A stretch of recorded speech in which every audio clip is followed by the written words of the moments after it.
All right, and it looks like we're live, and I'm here with my frequent sidekick, Artistic Layman. Hello, everyone, and all hail the God Emperor. Indeed, I did not get to catch the speech tonight, because I was wage cucking, and then when I got home, I just didn't get a chance to watch it. But I saw, I shouldn't say saw, I got like bits and pieces off of social media, and it sounds like he did a pretty good job of that we're not ending the shutdown until I get my wall, that kind of stuff. And sounds like he did a good job. I mean, yeah, he didn't go far. Yeah, like I hear a lot of like people trying to black people like, oh, he didn't go far enough. He didn't go far enough. Like, of course he didn't go far enough. Like, you know how far I wanted him to go?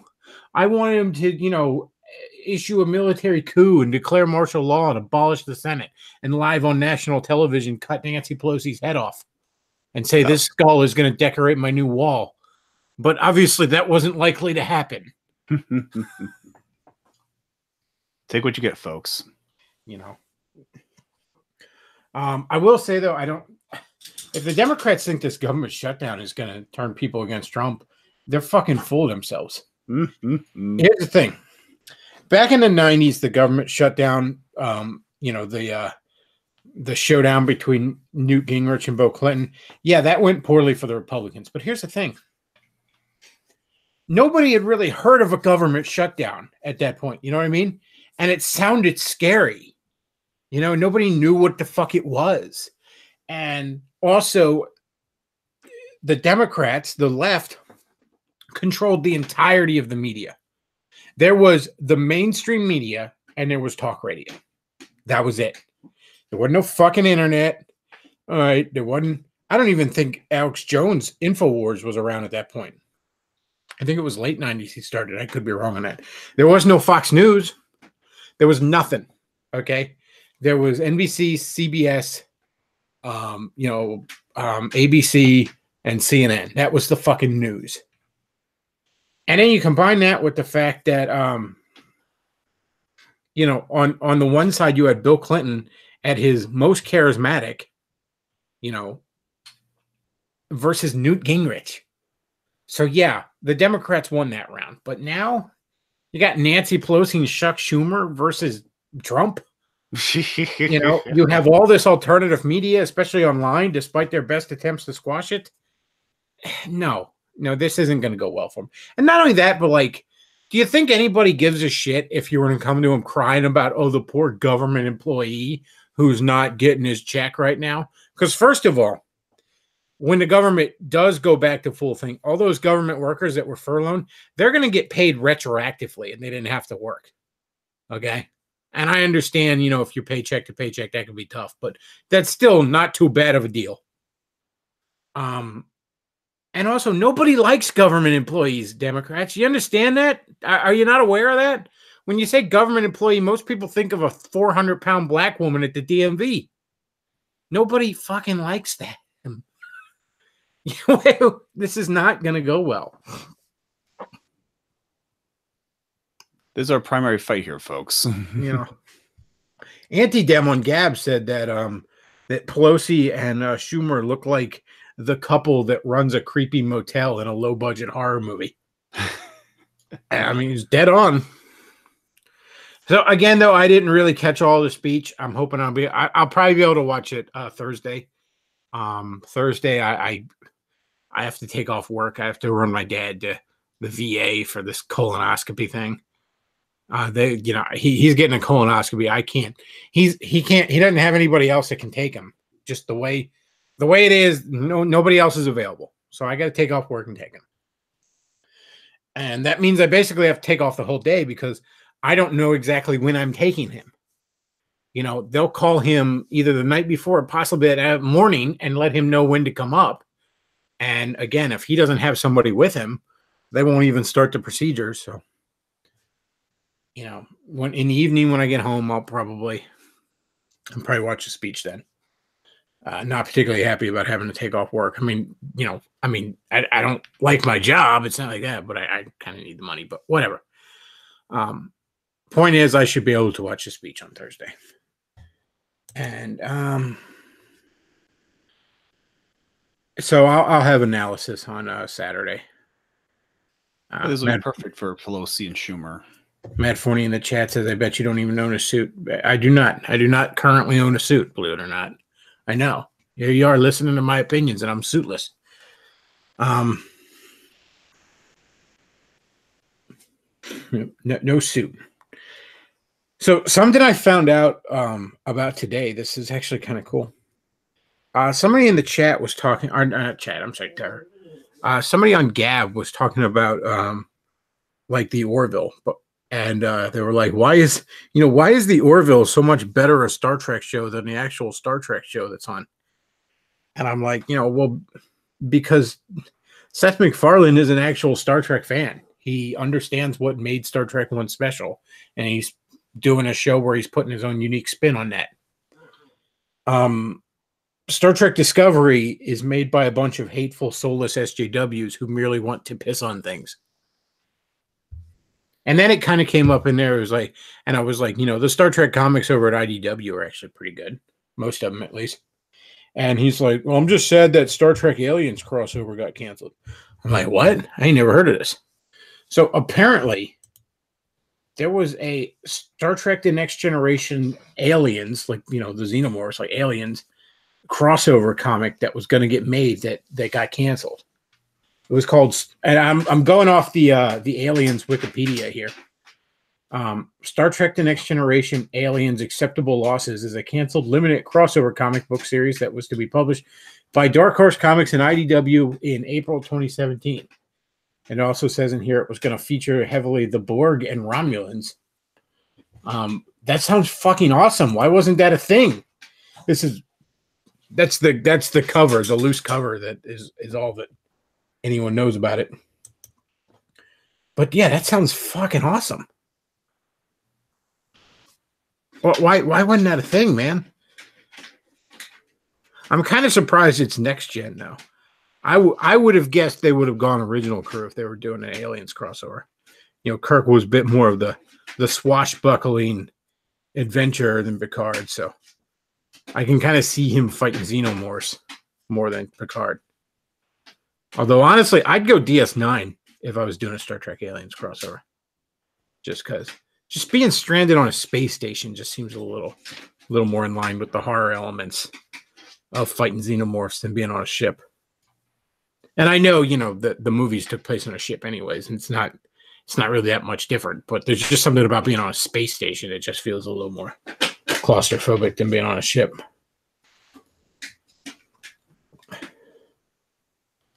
They had a version where one of them is popping out of the red shirts. That's fucking awesome. Like I said, man, that should have been a thing. That they should have made that happen.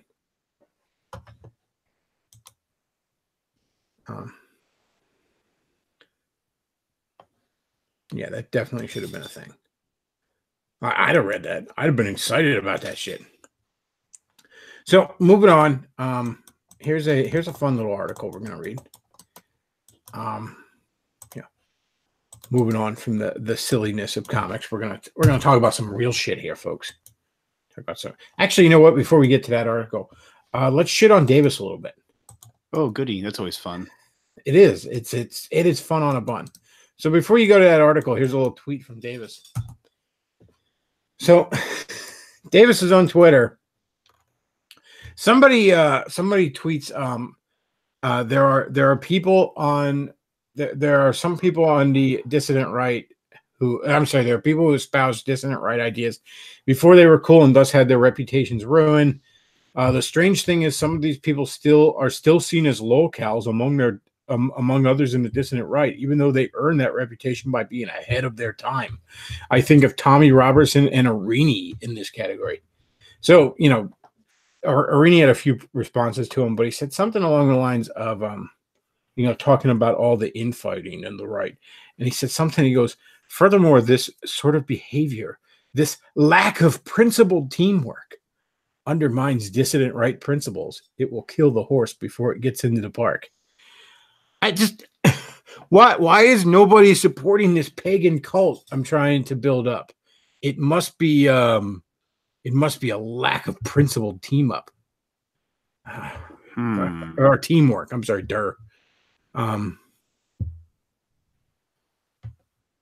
A lack of principled teamwork. Oh, there's so much we can go on with that. You joined a pagan cult. Why isn't anybody supporting me? And nobody is. He's got nobody watching him now. Oh man, my audience laughing at him has got to be half of his audience at this point. His total Twitch channel has 2,000 some odd views. I remember the first time I kind of looked at his view count and I thought, oh, he must be doing well. It says like 1,000 views here. And then I was like, oh, that's total. He had like 50 views on this fucking video. And I mean, I'm nobody, but come on, dude. And don't tell me it's, oh, you switch platforms. Yeah, that'll cut your audience down, but not like that.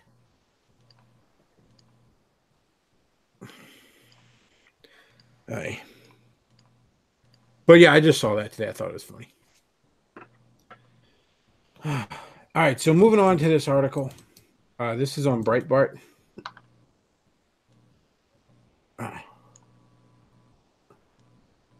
Sorry, folks. I had popcorn right before I went live, so of course I got those little things stuck in my tooth there, bugging the hell out of me. Second black man found dead at the home of Ed Buck, Democrat donor. A black man was reportedly found dead Monday morning at the Los Angeles residence of Democrat donor Ed Buck, the second such mysterious death at his home in the past few years. Wayville reports law enforcement has yet to release the identity of the deceased male who died in Buck's West Hollywood, of course it is, West Hollywood apartment. Buck was investigated and later cleared of the death of Gemel Moore, a young man who died of a drug overdose at the 65-year-old's home in July 2017. Following Moore's death, Buck has been accused of having a, quote, fetish, unquote, for inserting drugs into black men he meets through dating websites. I have several questions. Indeed. Inserting drugs into black men he meets through dating websites. Before his death, Moore wrote of Buck injecting him with drugs during their encounters. Local activists have said the Los Angeles Police Department declined to press charges against Buck due to his sizable financial contributions to then California Governor Jerry Brown and failed presidential candidate Hillary Clinton. Jasmine Kanick, a community organizer, is organizing a vigil for the deceased male near Buck's home. City Council members John D'Amico and Lindsay Horvath have asked City Manager Paul Avello to request Sheriff Alex Villeneuve. God, I'm so bad with names. To make an investigation into the death of. Sorry, folks, it's been a long day. To make an investigation into the death a, quote, priority, unquote, reports whoever.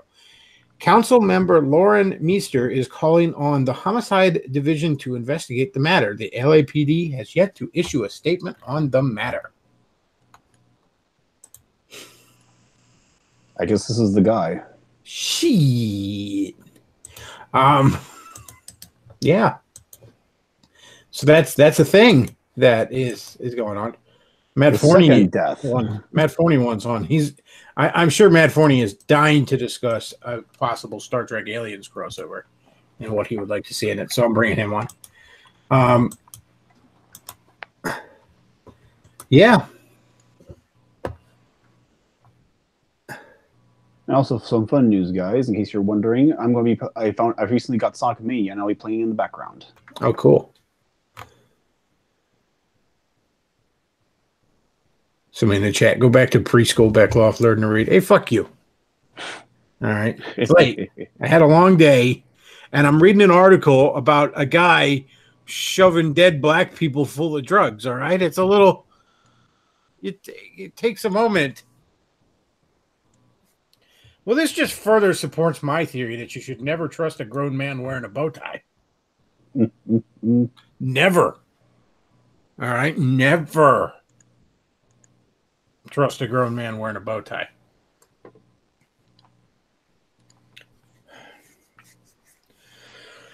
I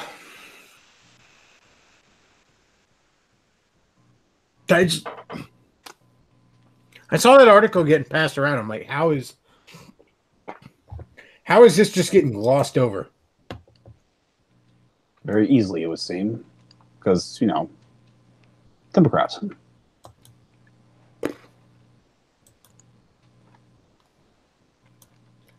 Just the things that goes on out there. 40, you coming on or not? Sent you a link. I love Sonic Mania. I have not gotten to play it that much. I actually have it. In fact, I want to get the I want to get the update where you can play as Ray and Mighty, but I really haven't touched it that much. Last year basically belonged to Breath of the Wild for me.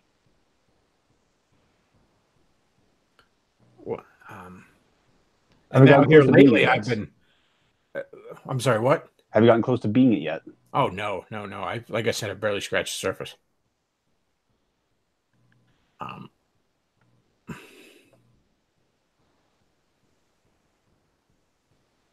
Yeah, I haven't beaten it or nothing. The special stages are weird. Like the special stages to get the emerald, they're very odd. I like them, but they're sort of reminiscent of Sega Sonic CD's special stages. But I used to be really good at the Sonic 3 ones. I'm still pretty good at them, but man, I used to be able to do those in my sleep. The Sonic 3 and Knuckles ones. This is my first time playing this game, so I have no idea what I'm doing. Hey, you're doing fine. I mean, it's just good old-fashioned classic Sonic, you know? Emerald Zone, of course. Always got the Emerald Zone. There we go. Oh, boy. Oh, that's the Blue Shears one. This actually isn't a... There's a couple of different special stages in this game, and that one is to... what the hell does it give you again? It's like a silver medal or something, but it's something that lets you unlock additional shit or whatever. It doesn't give you a Chaos Emerald, though. The ones at the end give you... No, the big rings give you a Chaos Emerald. It's been so long since I've even played it. I have it on my Switch. It's just like I said, I've been playing Breath of the Wild. I got Smash Brothers, and I've been trying to play that a little bit. People got me Mega Man 11 and Owlboy off the wish list, so I've been trying to get through those to get... What the fucking hell? What was that? Fucking Matt Forney broadcasting from Silent Hill over here. Hey guys. I think it's really fucked up that what Jim Goat did to that young man with the black drugs. I mean, the young black man with the drugs. I mean, he's a good boy who's just trying to get ahead in life. That's Jim Goat's uncle. Oh man. But yeah, that was pretty bad. Oh man.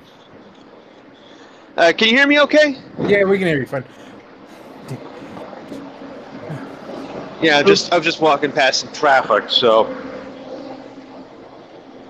Yeah, more seriously on the issue of the whole government shutdown. This was perfect news to wake up to because everyone is going batshit.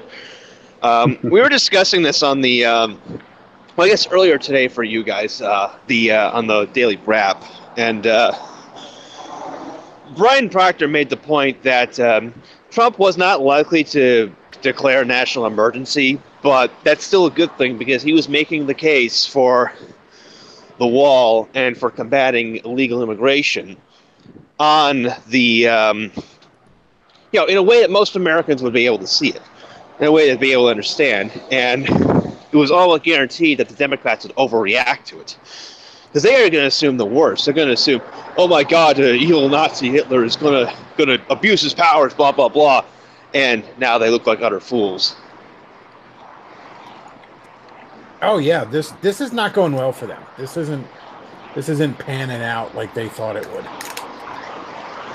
And again, I mean, what are they're gonna sit here and we're gonna all sing a sad song about the 300-pound black woman at the DMV. Yeah, that'll really resonate with the people. Fuck government workers. Fuck them. Unpaid furlough. Yeah, how horrible that they get a vacation. They get to sit. They've been getting to sit around for like what 3 weeks now, just doing nothing but taking Percocets and getting high off their asses. I don't care. Fuck them. I mean, I get it. Like, okay, you know, you're not getting the money when you need it. Like, I get it. I'm a working man. I've often been very paycheck to paycheck, but still, it's like you're gonna get that money eventually. You know, it's not like you've just been fired or laid off. So get the fuck over yourself. Yes. Plus, most government workers are getting paid way more than what they're getting paid a good deal of money. So it's their own damn fault they didn't have any savings. If that's the problem, it's not like they're living paycheck to paycheck on minimum wage. So fuck like those I said, guys. I'm not very sympathetic to it.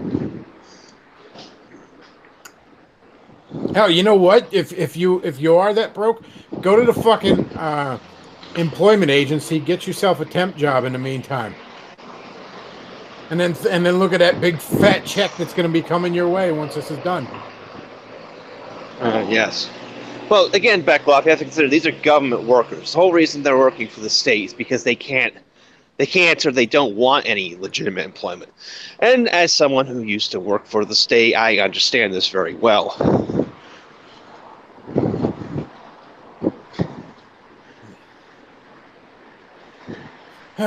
Yeah, it's like I said, there's no way this is gonna just. Oh yeah, everybody's gonna be so sympathetic to the poor government workers. Like, you say government workers to most people, and they just picture some obnoxious fucking bureaucrat or a DMV employee.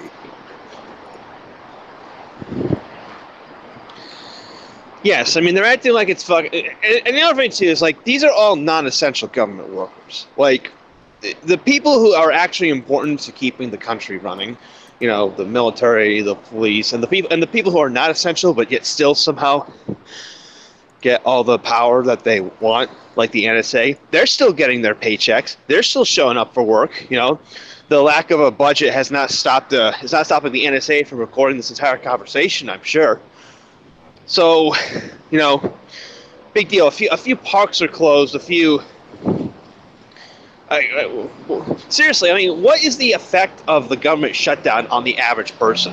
Yeah, It I doesn't don't seem know. to be affecting me. I mean, I'm I not in the hear country people anymore, at my but work that, you know, they're like, I keep hearing the government's shut down, but I keep seeing taxes getting taken out of my check.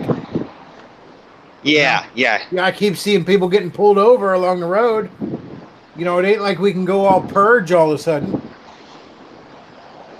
I mean, the real worry of a government shutdown for the people who are, you know, hate Trump is the fact that it's revealing just how ancillary a lot of what the government does is to people's lives. It doesn't matter. Government should shut down for 2 weeks and nothing has changed. People are still going to work. Life is still proceeding along merrily. Yeah. Yeah, and like I said, you know, Republicans have long feared, oh, the government shutdowns make us look bad. But again, you're basing that off of, you know, what happened in, like, what was that, 95 or some shit? Yeah, 1985, and there's another factor to it, Bechtloff, is that back then people had a much higher opinion of the government. I mean, not that much higher, but it was still much higher. Now it's universally, pretty much everyone hates the government in the U.S. in the year 2019. So nobody really cares. Yeah. And again, the idea of a government shutdown, I mean, back then it was scary because no one fucking heard of it. But, you know, I mean, there was just a government shutdown back in like 2014, 2015, something like that. There were quote unquote two government shutdowns in the past couple of years alone, and nothing changed. Hold on, I gotta mute. Cares now. I gotta mute for a couple minutes. I'll be right back. Yep. Yeah, nobody cares.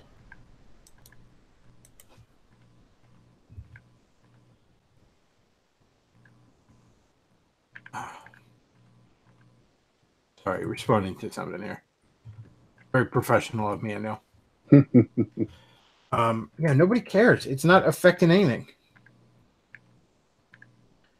Going through the chat here. Somebody says Trump's speech was a total win. Let's see. Somebody says, what Sonic game is this? This is Mania. Sonic Mania. It's the new one that looks like the old ones. Because somebody at Sega realized, oh yeah, the old ones were the good ones. So what did I just win? A silver coin? Yeah, the silver coins, you can use them to unlock shit in your save file. So where are the Chaos Emeralds? The Chaos Emeralds are in these big giant rings that are hidden throughout the stage. Oh, those ones. All right. Oh, like the ones in Sonic and Knuckles. Yeah. You get on. It's funny because it's like, you know, you access the special stages the way you did in Sonic 3 and Sonic and Knuckles, but the special stages from Sonic 3 and Sonic and Knuckles you don't access that way. I like Mania. It's cool, and I am, you know, The graphics are beautiful. Oh, they're gorgeous. And a few frames in between the movements, I notice. I heard it said somebody said Sonic Mania doesn't look like a Genesis game. It looks like what I remember a Genesis game to be. I kind of feel that way with like Shovel Knight about like how it. I mean, obviously more for NES than Genesis, but it doesn't. You know, it doesn't look like a NES game. It looks like how I remember NES games. Hello, Matt. How's it going? Hey, I assume you can all hear me now again. Yep. Oh, yeah. Speaking of pretty insane crossovers, on the Brap earlier today, well, I'm not sure if it's still up because one of the guests accidentally said the N-word, so Joe may have taken it down. In terms of unholy crossovers, I was reading excerpts from something I Googled on that stream.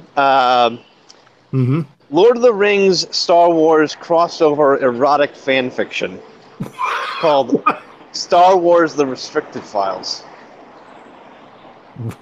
It's so fucking random. It came about because Joe was playing some Lord of the Rings video game, and it kind of looked like the character had like force powers and was wielding a sword like a lightsaber. So I went and searched for Lord of the Rings Star Wars crossover fan fiction, and then someone suggested erotic fan fiction, so I found the Restricted Files.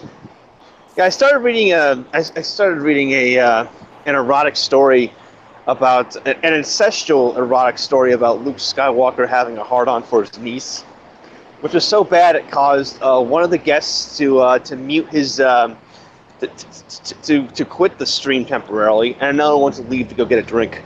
Luke interested in who? His niece. Oh. So that's one part of the expanded universe the fans don't miss right there. Oh, expanding universe. Something was definitely expanding in that particular universe. Oh. What the? So these are the Chaos Emerald levels, I guess. Yeah, you're chasing the Chaos Emerald. Now, the blue balls make you go faster. The blue balls make you go faster because that's the only way to relieve the pressure. Yes. I realized as soon as I said that I had set myself up. You got to get blue balled. Well, this is kind of confusing. Speaking of blue balls, Luke did not get his emerald. So. Wow, the controller in this level are so weird. Like, I'm used to songs running back and forth and swinging back and forth, but it's like it's working the same, functioning like a Mario Kart, so it's slower.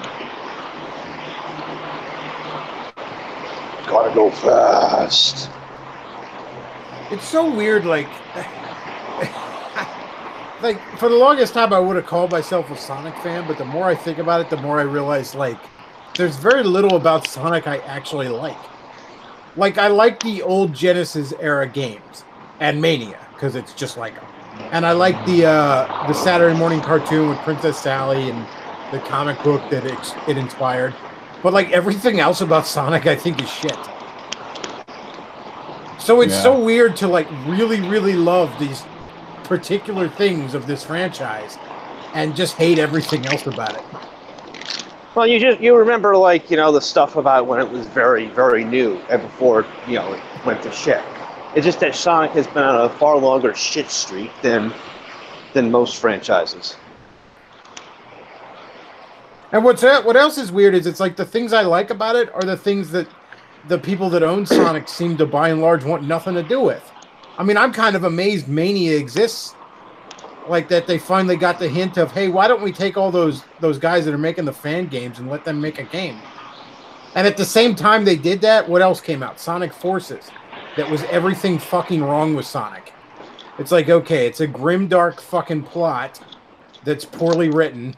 It's shitty, like terrible 3D fucking physics, and it's even a DeviantArt insert character in there. Like just checking off everything wrong with the fucking franchise. They also changed the color of Sonic's arms. I hear that pissed off some people. Legs. Yeah, that legs did are all piss the off some difference. people.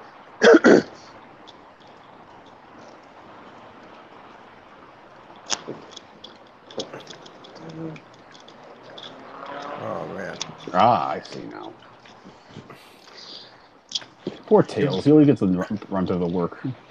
Dude, it's so weird to like really, really love two specific things about a franchise and hate everything else about it.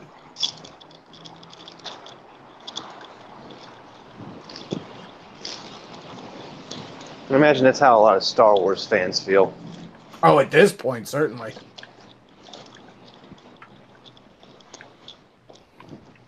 Of course, now, at this point, everybody's going to have a little bit of that with whatever kind of franchise they like. The way everything's getting shitted up. Just one by one, they're coming in just shitting up everything. Well, you can always take my solution, which is just don't like anything. That's where we're all going to be left here soon. If you just don't like anything, you'll never be disappointed. You'll never watch something you love get raped if you never love anything. Super peel out. Sonic's ability from Sonic CD is now unlocked. What was that? It's like the spin dash, but useless. It's like it's a spin dash, but instead of like a spin dash, you just run in place for a second and then you like launch forward. So it's actually not as useful as the spin dash because you're more vulnerable. Now, of course, everybody that loves Sonic CD and sucks that game's dick will never admit that. But yes, the super peel out is just, it looks cool, but it's just the spin dash, but less useful.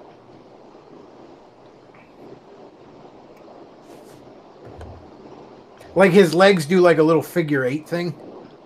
Oh, that's it? Yeah, like I said, it's a cool looking sprite. Like, do a spin dash, only push up instead of down. Let's see, up instead. Yeah, instead of crouching down, like push up and then I don't know. Maybe the controls are a little different. Because I know you're on a keyboard. Whatever. It's not all that useful, anyways. Oh, I can have a Tails lift me up. Yeah, just like in Sonic 3.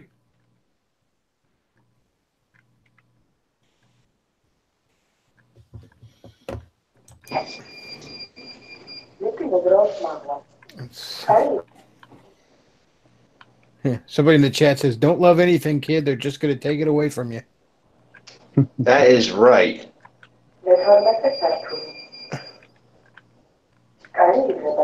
Speaking of things you shouldn't love, Elizabeth Warren, a political ad has been released on YouTube as an advertisement.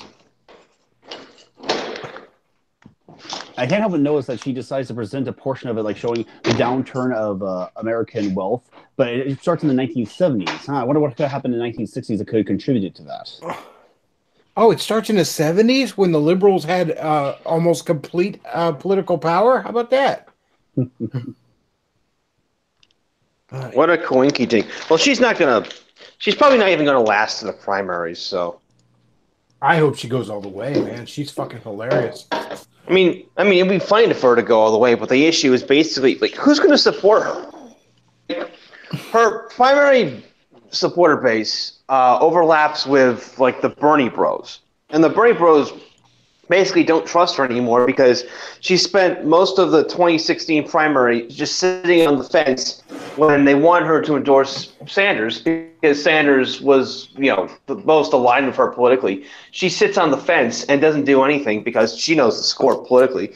Then she endorses Hillary after it's clear that Hillary's going to win. That's problem number one. Problem number two is that she's white. Like, that's the issue, okay? The party base, party faithful, is not going to accept a white candidate again.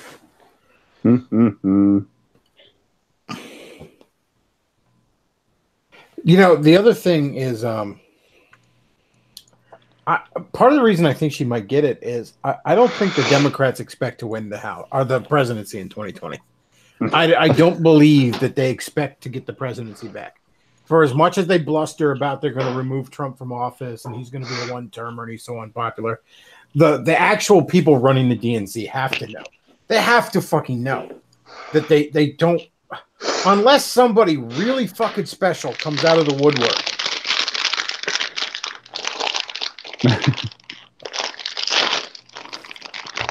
Yeah, I mean, it's good. Go ahead, Matt.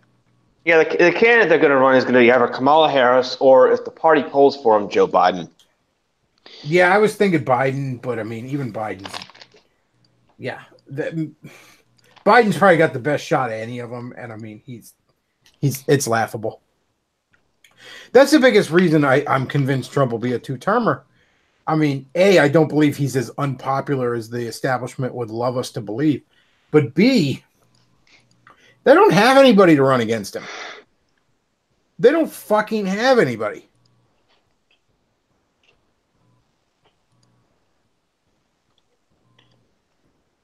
Biden has the best shot of winning in terms of the general election, but he has, but basically he has no chance of getting through the primaries unless they rig it for him in the same way they rigged it for Hillary, because the base doesn't want him. He's an old white man. They're going to want someone who's young and fresh and all this horse shit. I mean, it's to a lesser extent it's true in the Republican Party, but the Republican Party, as we saw with Trump, you can still get around it. But the Democrat primary is rigged. 2016 has me convinced nobody is going to get a Democrat nomination unless the Democrat Party allows it. Well, the whole super the DNC is going to pick their nominee, not Democrat voters.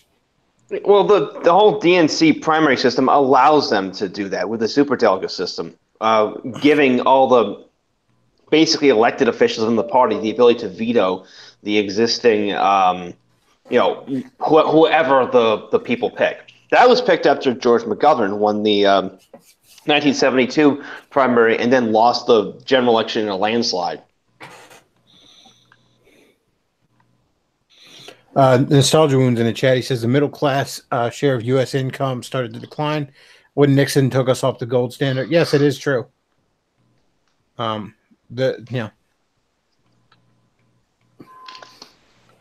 Getting back to a gold standard would be a godsend, but at the same time, I mean, I'm not convinced the U.S. government has any fucking gold left. So, who the hell knows if that's even possible without a collapse?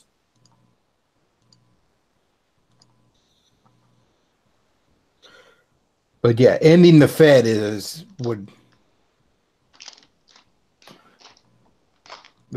not going to be any long-term economic solutions that don't involve, ending the Fed, getting us back to the gold standard.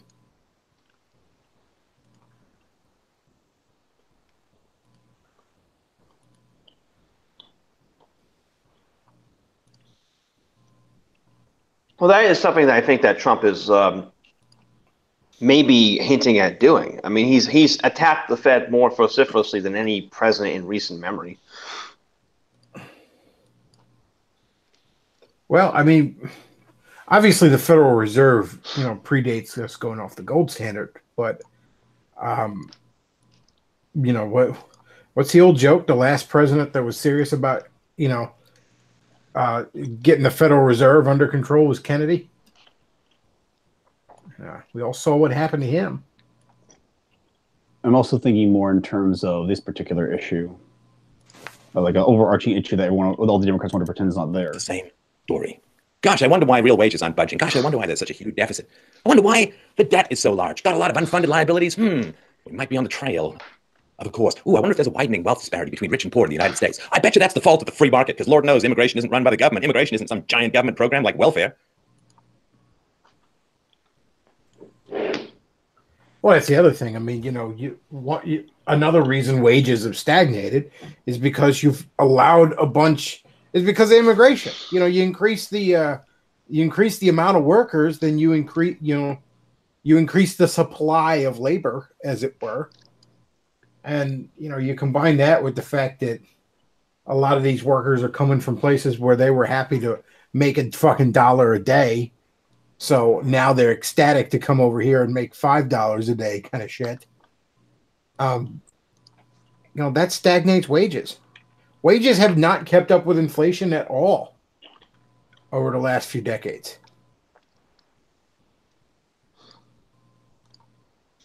I mean, adjusted for inflation, your average factory worker should probably be making $20 an hour as a starting wage. As much as I, have no interest, as much as I shit on all the idiot, liberals who whine about we need $15 an hour to work at McDonald's. Adjusted for inflation, they should probably be getting that. Yeah, exactly. But we've had all these pressures since the 1970s designed to basically disempower the average worker. I mean, in the history of like the fucking world, perhaps, like the working person never had it as good as they had it from like approximately 1945 to maybe 1972, 1971. And that's something that the powers that be don't want to ever happen again. They don't want to share the wealth. Yeah. And I mean, boomers just don't get this. Boomers, like, you talk to a boomer and they're like, well, why millennials having such a hard time? Now, don't get me wrong. The millennials have made a lot of stupid mistakes, although, in all fairness, we were talked into it by the boomers in many cases. But, fucking boomers, like, well, when I was your age, I just pulled myself up by my bootstraps. Yeah, because you went right out of fucking high school. You got a shitty factory job that paid you what was probably equivalent of, in today's money, $20 to $25 an hour, starting fucking wage. And yeah, you could afford a house and a car and a wife and a kid and a couple of kids and a dog and a cat on that. Fantastic. King. 10 years later, Chavez dispatched armed union members into the desert to assault Mexican nationals who were trying to sneak across the border. Chavez's men beat immigrants with chains and whips made of barbed wire. Illegal aliens who dared to work as scabs had their houses firebombed and their cars burned. Democrat Party of the past, ladies and gentlemen.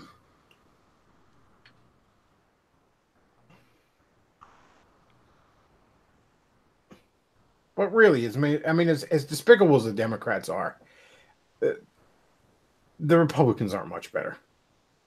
All right, if the Republicans had any fucking sense these past few years, they'd have been cleaning shit up left and right.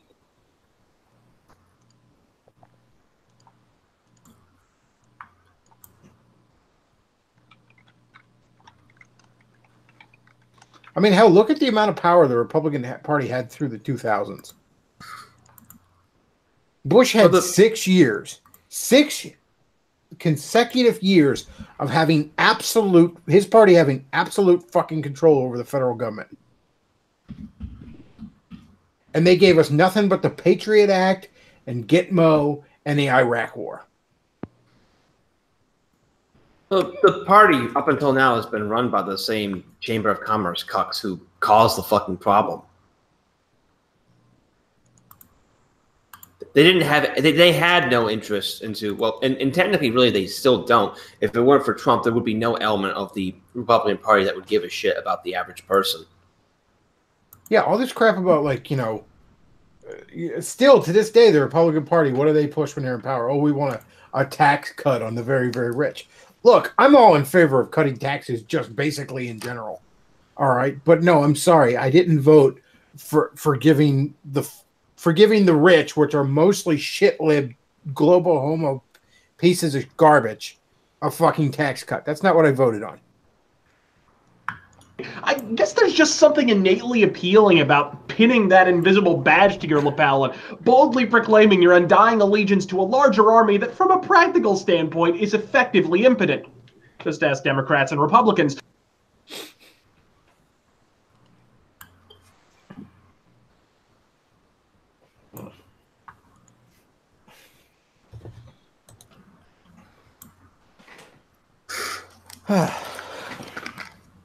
I got nostalgia wounds in the chat. I'm gonna send him a link. Let me get into. I gotta send him a link in the old mail there, because he's not on like no social media. Very wise. Social media is cancer. I'm not on Facebook right now. I got a 30-day post block on Facebook. Really? What for? I posted a meme of, the meme of the guy pushing the button on the gas chamber. Oh yeah. Well, it was the 30-year-old boomer pushing a button on a gas chamber, and inside the gas chamber was a bunch of Zoomers doing a Fortnite dance. Yeah, some Zoomer. I'm in this Nintendo group, right? And this guy like had this picture, and it was like a screen of his phone, and he was all like, where do I go to download Mario Run or something like that? And like the top comment under it was like, delete Fortnite and we'll tell you. Because it was like Fortnite was one of the apps on there, and it was just nothing but people shitting on Fortnite. So I posted that meme, and I guess that fucking Zoomer got triggered. Seriously, though, fuck Fortnite. I've been watching Baked Alaska and Nick Fuentes play it, and it actually looks kind of fun. I mean, I'm sure the fan base of the game is utter cancer, but the game itself. There's nothing wrong with the game itself. It's just that it's so obnoxious and prevalent. Oh yeah. Man, we don't need your bag of chips guest starring, Matt, all right? Well, I'm done eating, so now you get to hear me open this energy drink. The 30-year-old boomer intensifies there. Speaking of boomers and social media, apparently the whole premise, there are some people saying that the whole premise of the movie Bird Box was intended to be like a metaphor for social media. I guess I should fucking watch that movie because I have Netflix and everybody, just so I know what the fuck everyone's talking about. Yeah, I like Jay Dyer's analysis of it. Well, I mean, I'm sure Jade. I'm not to pick on him, but what was it like? Some MK Ultra shit in it or something? I mean, it's Jay we're talking about. He could see a conspiracy in a ham sandwich.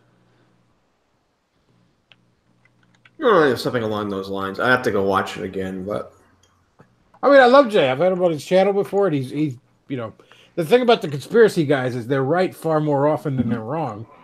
Sadly. As I've often said, Alex Jones is the guy in a horror movie nobody believed till it was too late.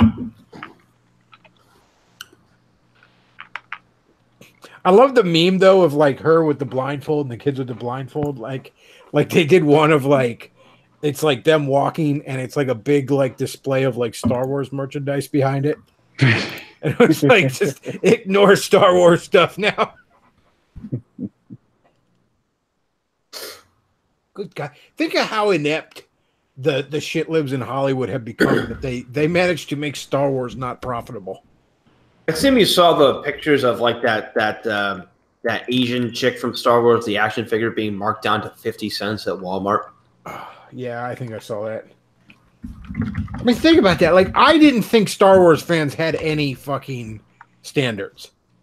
Like, I really didn't think they did. I thought that franchise could just keep getting worse and worse and worse, and they'd always line up for more. I mean, we have this weird thing now where everybody is starting to like do this revisionist history where we all want to say the prequels were actually really good because compared to the sequels, they seem good. Like I see that more and more. People are like, "Oh, the good old days of the prequels." Yeah, the good old days when all we had to worry about was just bad acting and bad direction, not the entire premise of the series being raped in front of our eyes. Yeah. The good old days when it was just kind of shitty. I mean, I don't want to, defend the prequels, but I put it like this when I reviewed Star Wars: The Force Awakens when it came out. Oh my God, almost 3 years ago. Man, time flies. I said basically the prequels were poorly executed, but they at least had like original ideas.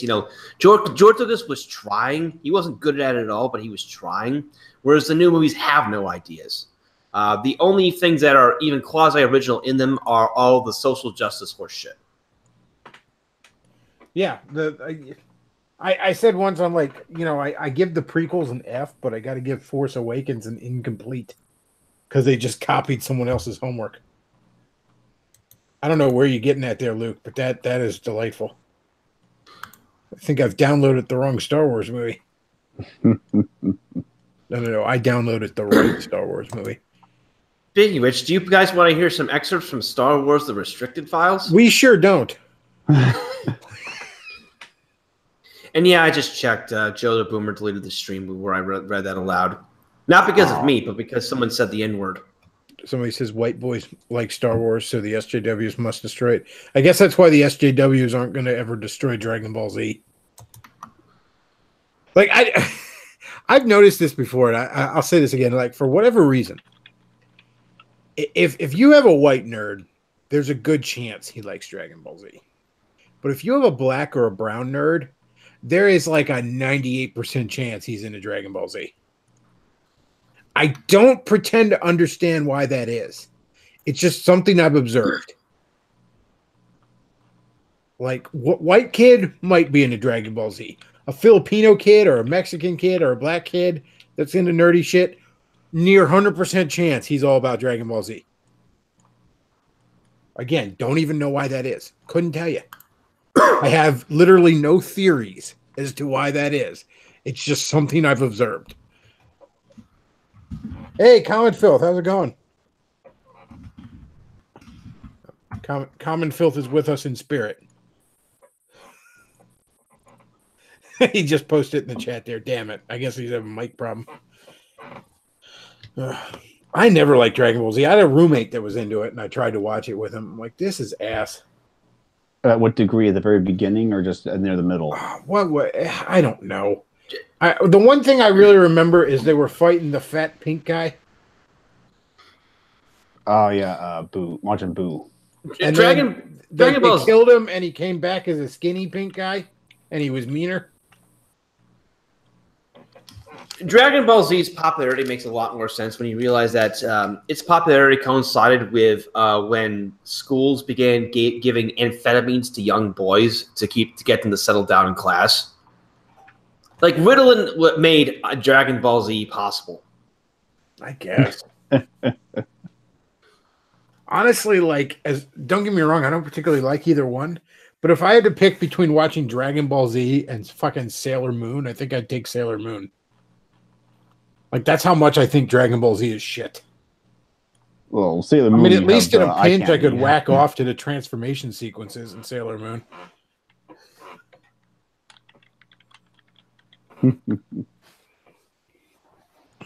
Nope, we've lost Common Filth. I guess he couldn't get his little technical difficulties, I guess. No. Somebody just said DBZ is just world star hip hop with aliens and gods. I guess that's one theory as to why black nerds love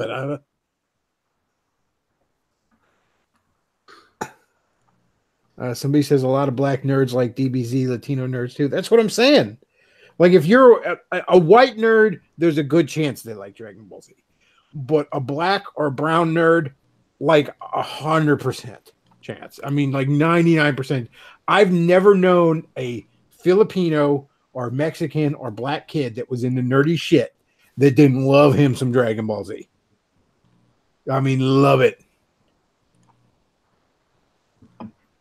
Filipinos and Mexicans especially, man, they fucking eat that shit up. And I don't, like I said, I don't even know why. I couldn't tell you why.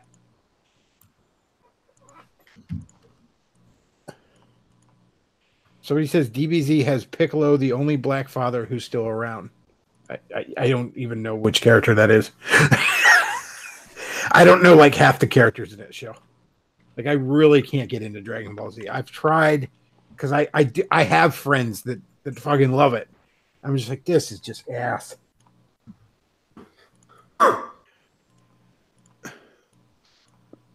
Oh, this is Piccolo, the green skin, the alien guy. Okay. His name is Piccolo, but he looks like a pickle. That can't be by accident. Fucking Piccolo Rick over here. I'm Piccolo Rick. I'm amazed that's not a meme. I turned myself into Piccolo, Morty. Here we go. Luke found it. Piccolo Rick. That's it. That's internet. We can shut it. That's it, internet. We can shut it down. Let's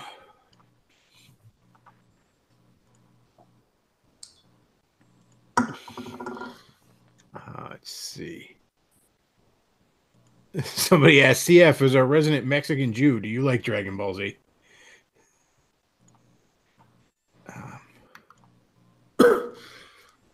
Somebody says Dragon Ball GT was better than Z. Again, I don't believe I've watched any of GT.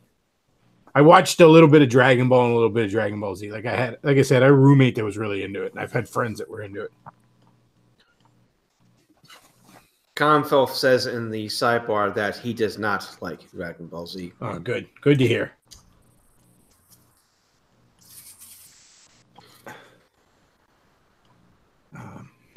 Common Filth says, our gay Google overlords do not want me to speak. I'm gonna restart. If not, I have been silenced.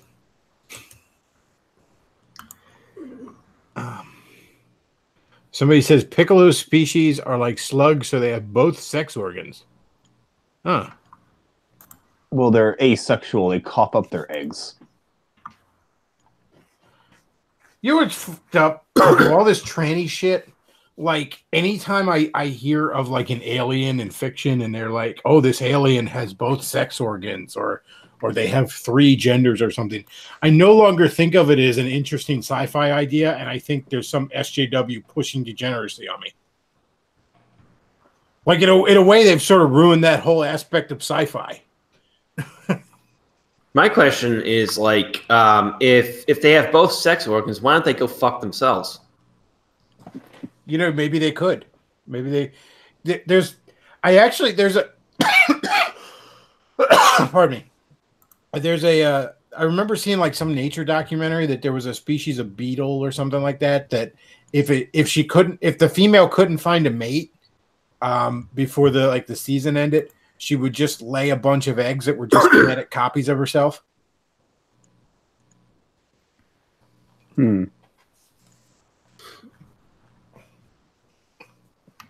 Like, I could imagine like an alien race that had both sex organs, and when they made it, each one got the other pregnant. I mean, that would probably be a pretty R-type species. Oh yeah, the Orville has fucking fast. Oh yeah, the Orville has like a unisex species. Yeah, the Mocklins, but then they're actually not unisex. They just their culture moved in such a way that they force everyone to be male, even the females. And yet one can lay eggs. And yet they both can lay eggs. I think only the biologically female ones can. But like they're all males on the outside. Hey, Common Phil, what's going on? Am I working? Little scratchy, but yeah, you sound right. I can hear you.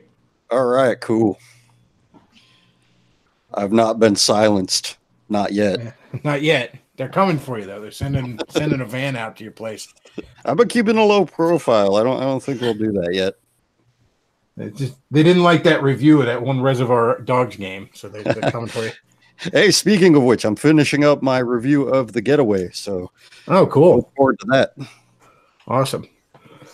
I love the Max Payne Game Boy Advance review because I didn't even know that was a thing. I forgot it was a thing until somebody reminded me. I'm like, oh yeah, I always wanted to play that. So I got it. It was actually only like $20 used on, or not used. It was actually $20 new. I actually tried to do an unboxing video, but Game Boy Advance boxes are very hard to open. Yeah, what did I get? I got Mary Shelley's Frankenstein on the Super Nintendo a few months ago because I saw the Console Wars episode and I thought that actually seems like kind of a bit of a hidden gem on the Super Nintendo. So I ordered it and it was only like $9 on Amazon. I get the damn thing complete in box. Damn. It was shrink wrapped still. So you were the first one to play it. That's awesome. Yeah, I'm like, apparently no one liked this game. If I am getting a shrink wrapped complete in box version for $9, that is the definition of a hidden gem. Yeah, that's awesome, and that era of gaming was interesting for licensed games too, because like a famous example being the Jurassic Park games, where each console actually had its own version, like it played completely differently from the last. Oh yeah, the Genesis and Super Nintendo versions are complete different games. Yeah, and there was one on the Sega, different styles, the whole 9 yards. Yeah, there was one on Sega CD as well that was like a point and click thing. Yeah, I think the NES and the Game Boy ones are just watered down versions of the Super Nintendo, but other than that, they're like all completely different. There's a lack of creativity now just because the game industry got so big. So it's like people going into it are just like, well, it's a job, they'll hire me. And let me tell you something. I was just kind of throwing this out there to a programmer friend of mine. I was like, oh, all of these companies they hire these girls with sociology degrees to code. And he's like, you have no idea how true that is. So it's just a target for these people now. It's the same thing with game journalism, like I was talking about in the chat, where these people, they just look at it as a job. They don't actually have any enthusiasm for the medium. It's sick. Yeah. And I mean, I understand that, look, even if you're passionate about something, there can be a grind if it's your job.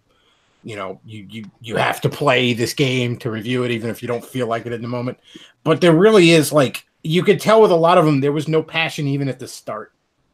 You know what I mean? None. It's not like they burned out. No, it was like they just don't know or care.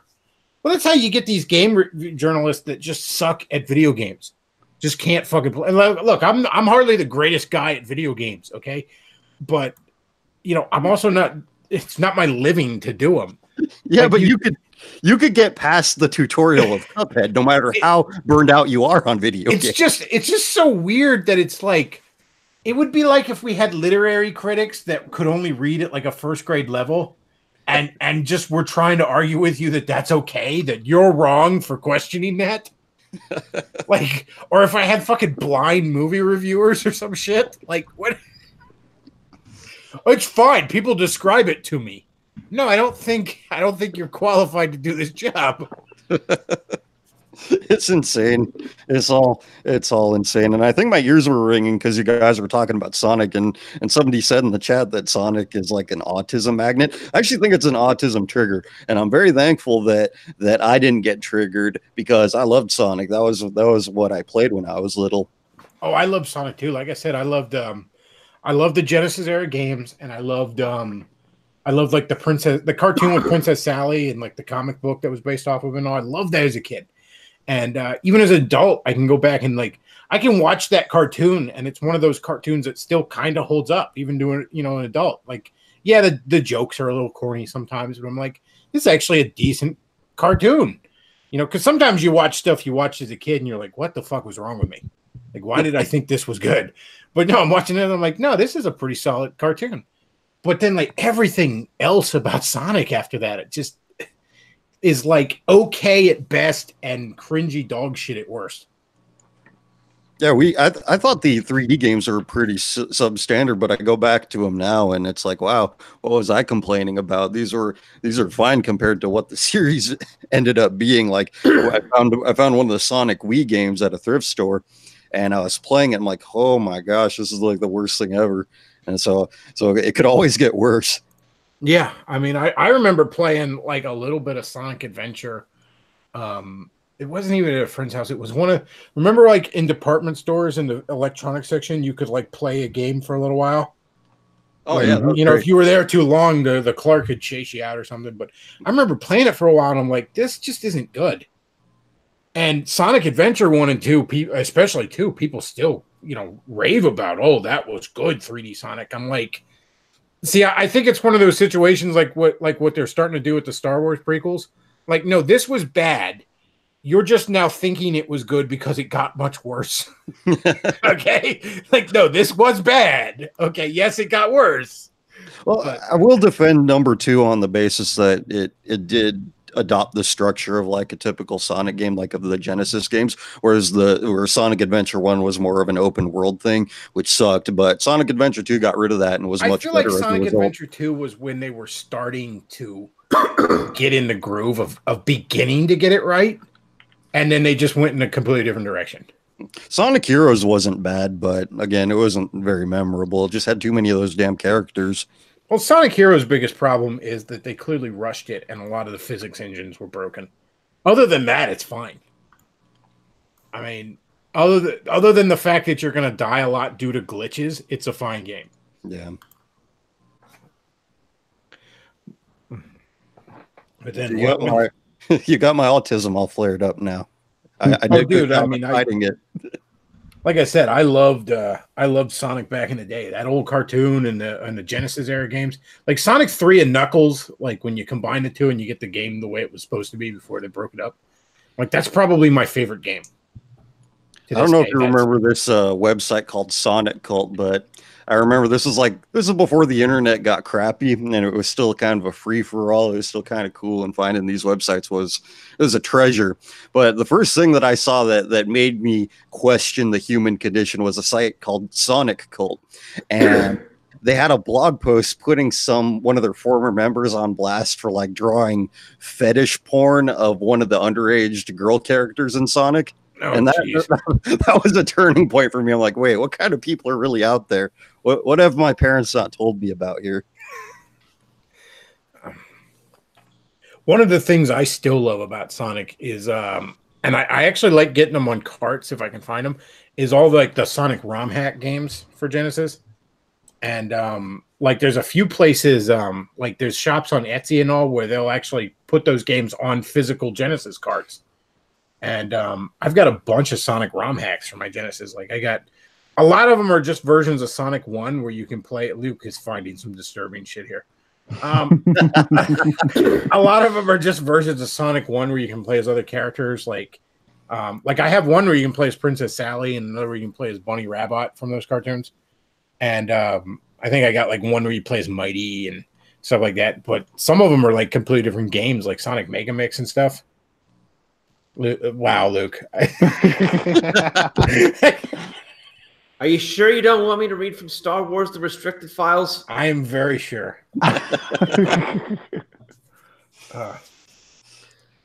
Speaking of which, CF, you mentioned that you believe Sonic is an autism trigger. I know you've mentioned that on streams before. Why do you think that is? I'm completely out of the loop here because I never played any of these games as a kid. My formative gaming experiences were on the PC because my parents thought that if I got a console, that's all I'd ever do. So they were fine with me playing Tomb Raider and Command & Conquer on the PC, but they wouldn't let me have a Super Nintendo.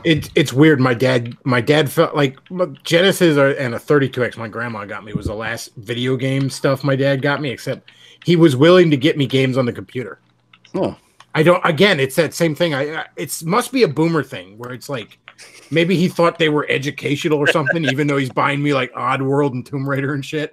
It's funny that you guys say that because actually he started out with my dad had a TurboGrafx 16 that he ended up trading for a Genesis, and that's what I ended up playing for a lot of my youth. But then we moved, my Genesis ended up in storage, and so a lot of my early gaming experiences were with games like Diablo and Worms and even the Madden games on PC. But what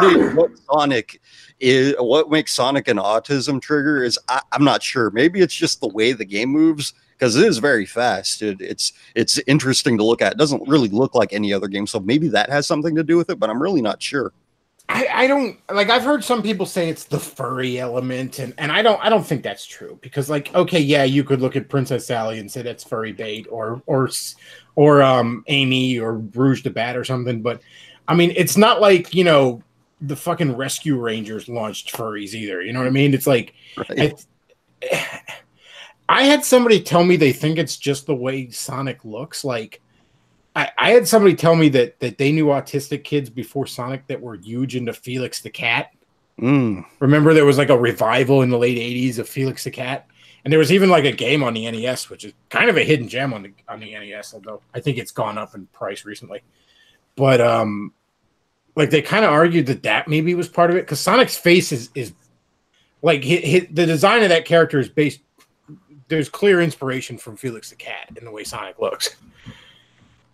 So I don't know. Maybe it's just something about the way the art style of it that draws them. I don't know. Maybe it's because in the 80s, didn't Who Framed Roger Rabbit come out in the 80s? Yeah, that was like 88, I think. Yeah, so maybe it's like these kids are like, I want to be Roger Rabbit so I could get with Jessica Rabbit. Yeah, there's something. It's so weird too, because it's like back then you would see like this human girl with like a cartoon animal thing, but there was something about it where it never seemed like ridiculous or furry, like, because it was always some element of it where everybody sort of acknowledged it was ridiculous. And it was clearly supposed to be sort of a stand-in for when the funny guy manages to bang the hot chick. You know what I mean? Yeah. Like, that's clearly what it was supposed to represent. I think we all knew that at the time. And like, now it's like we've fallen so far. I don't think you could do Roger Rabbit right now without like parents being disturbed and walking their kids out of it. Well, I counter that with the success of Zootopia at the box office. Well, yeah, there's that. That movie made over $1 billion worldwide. But again, it's like, why? I don't want to look at a cartoon with cartoon anthropomorphized animals and immediately have to go there. Well, if we could trace it, it's like you go from Who Framed Roger Rabbit or Jessica Rabbit's obviously a human character, but then you go to Space Jam where you have Lola Bunny, who's clearly made up to be like the sex appeal character, and she's a fucking bunny. I don't get it with these. You know what really gets me about the furries though? Look, I can understand whacking it to Lola Bunny. Okay, I can get that. All right, because like I'm not advocating you do that. All right, but I could understand someone doing that. But you'd think once these idiots move it into like the costumes and shit, that would just break the fantasy for them. Because yeah, I can understand why someone would find the artwork appealing. But the moment you're walking around in these fucking weird sports mascot costumes, smelling like death, wouldn't that just break the fucking fantasy for you at that point? Would it be like, oh wait, yeah, this was kind of cute as a cartoon. This is disturbing now. What are we doing? Because there's just layers that lead them into it. And that, you know, you got to be careful about what you say sometimes, because someone could take that out of context, think it's like, oh, I can understand whacking it to Lola Bunny. Yeah, next thing you know, somebody's going to make a fucking YouTube video where it's like, Bechtloff whacks it to Lola Bunny. Look, I'm not advocating you do that, okay? Because we all know, we all know where that fucking, no pun intended, rabbit hole goes, all right? All right? Maybe back when that was new, you didn't realize what opening that box would do, but we've all seen it now. Yeah. Look at what Luke's bringing up. Oh my gosh, why? Yeah. I actually just did a Google search for Sonic the Hedgehog and autism, and one of the top hits is actually a scholarly paper called Relationship Between Sonic Hedgehog Protein, Brain-Derived Neurotrophic Factor, and Oxidative Stress in Autism Spectrum Disorders. Oh, wow. So then we've got the literature. Sonic the Hedgehog does cause autism. People are doing the real research on... And I also found an actually fairly interesting explanation as to why there's such autism in the Sonic community. let me read this quickly. People with autism or Asperger's syndrome have a very hard time working through the subtleties of human interaction and are unable to pick up on social cues. As a result, they spend a lot more time inside watching TV. When they're still kids, their parents are going to make sure they only watch the relatively wholesome cartoons. When it comes to Saturday morning cartoon fare, Sonic was really all they had. So I think of it not as a link between autism and Sonic, but rather a link between autism and what Sonic represents: good, clean, moral fun. Think about the cartoon/characters that have awful fan bases: Sonic, My Little Pony, Naruto, Bleach, every other shonen anime, etc. What are the common denominators? Black and white morality, simplistic yet dynamic character designs. Every character fits a cookie-cutter personality type. It goes on for a lot longer, but that's like the summary of it. You know, with everybody like wondering like what causes autism and all, I've never been one of those guys that think like, oh, it's the vaccines do it. I mean, I'm not a doctor, I don't fucking know, but I am kind of of the mindset that there's definitely something environmental causing this, because like you don't just see something just spring up like 1,000,000 fucking %, and it's not an environmental cause. Okay. Unless autistic people are the next stage in human evolution and this is some bizarre X-Men universe, I would say there's clearly an environmental cause to this. Again, I don't know if I don't really think it's the vaccinations. The only real convincing thing I've heard is that maybe the sheer amount of vaccinations do it. But we've been vaccinating for, like 100 years, and the autism shit just popped up in the last, like 20 to 30? Because remember, when I was a kid, nobody fucking heard of it. And then like late 90s, early 2000s, all of a sudden, fucking everybody knew an autistic person.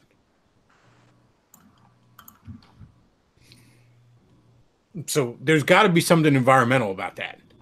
It's also that people are delaying childbirth to later ages as well, and that's exacerbating it. That could be it. I mean, there's all sorts of problems when women have children too. That's probably what's causing the increase in Down syndrome. I mean, because I've heard evangelicals argue, and this is their pro-choice argument and all, but they're like, did you know that 9 out of 10 babies with Down syndrome were aborted?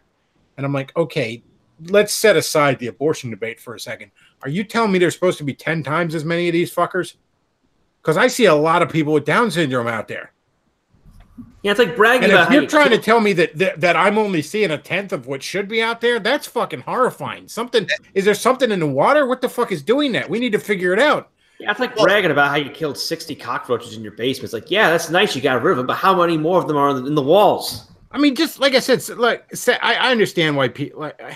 I can see it either way on aborting a Down syndrome baby, but setting that aside, I'm more. You're burying the lead. Why are there that many?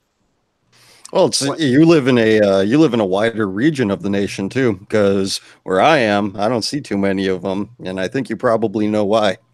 Well, yeah, but I mean, I like what should be a very, very rare. What you would think should be a very, very rare disease is something like I need 2 hands to count on to count the amount of people with Down syndrome I've known. And I'm not even a particularly sociable person. All right. So like, why is there, and you're telling me I should have encountered 10 times as many? That's horrifying. That's gotta be something environmental. That's a pretty interesting exponential curve right there. My goodness. Yeah, that's got to be something environmental, and it's the same with the autism. That has to be something environmental. That is not something you can just explain away with genetics. Well, I remember when I was a teenager, you'd hear the PSA on the radio about like 1 out of every 165 children has autism. I think that's what the first number I remembered. Then like a year later, it was like 1 out of every 150 children is born with autism. Then 1 out of every 110 children is born with autism. I'm like, okay, something wrong is going on here. Even if you account for inflation and the definition of autism being expanded to include stuff, that there's something wrong here. Something really wrong. Yeah. Again, I'm not a doctor. I'm not a scientist. I'm not going to be able to get to the bottom of this mystery here. But somebody needs to be looking into it. And, again, it's the same thing with like, okay, testosterone falling around males. Now, I get it. We live a much more comfortable life than our fathers before us, materially, and their fathers before them and all that. I get that. And that can account for some of it, but there's no way that accounts for all of it. There's just no way. Projected to be 1 in 59 now. That's insane. And that's the other thing. Like, and I get it. Like with evangelicals and I know Catholics the same way. Oh, it's terrible that we're aborting these Down syndrome babies, and okay, fine, but you understand that like there reaches a point where like if everybody fucking has autism and Down syndrome, there's no such thing as a civilization anymore. You understand that? Like. I think the end of civilization will come before that tipping point. Like at this rate, at like 3 generations, everybody is going to be either gay, autistic, or Down syndromed, or some combination of 2 or 3 are those things. Well, I think that being a homo is actually a symptom of autism that goes undiagnosed. I remember a bit a comedian once did where he's like, "Are there gay retarded people? I mean, don't there have to be? I mean, well, the fucking very act is a form of retardation." But yeah, you can't. There's no at that point, the lights don't come on anymore. Okay, like there's just nothing left. Days of Lot. The virgin autism versus the Chad Down syndrome. That is fantastic. There is actually a song. Devo wrote a song called "Mongoloid" about a Down syndrome patient who holds a job. So there's a song about a person with Down syndrome. Oh. Meanwhile, Christian's making music about how he's a virgin with rage. What? You never heard that? The music part, no. The Virgin with Rage part, I knew. Yeah, that's where it came from. He made like a whole album of just him singing karaoke style with his own lyrics over pop songs. And the first song on his first album is called "So Need a Cute Girl," and that's where the Virgin with Rage thing comes from. The more you know. I know. He sings over a Backstreet Boys song. Oh, Christian. I know too much about it. No, I'm tipping my hand again here. Dude, one of the funniest things I remember seeing was it was some like dorky like Facebook group or something, and it was like, a bunch of like, comic book or anime fights, like who would win or something. And somebody just posted up like Movie Bob versus Christian. And it was like Christian with like all the Sonic gear, and it was like Movie Bob dressed as like Mario. And it goes location, a GameStop. And it's like terms, no outside interference, because don't call anyone. And a bunch of people under it were like, who are these people? And the guy's like, that is good that you say that. I don't want to ruin that for you.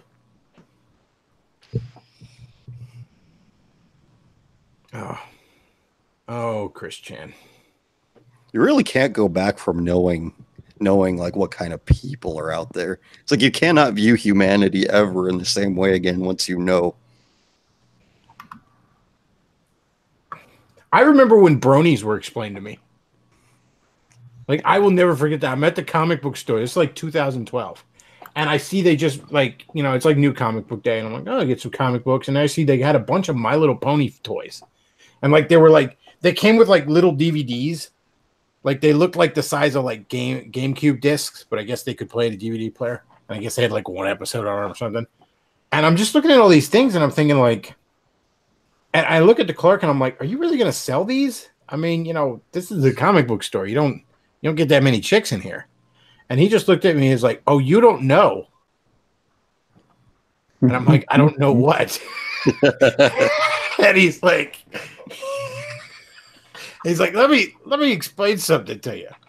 And he goes through bronies, and I'm like, that is so weird. And then I'm just kind of like trying to play it off. I'm like, I guess, I don't know. I mean, I used to like the Powerpuff Girls, and I really liked Kim Possible, and I guess you could call those girl cartoons. And he's like, no, you still don't get it. He's like, let me explain what clopping is to you. I'm just like, nah. And that's why the market needs to be regulated, because the free market enables these desires. It capitalizes off of the worst of human impulse.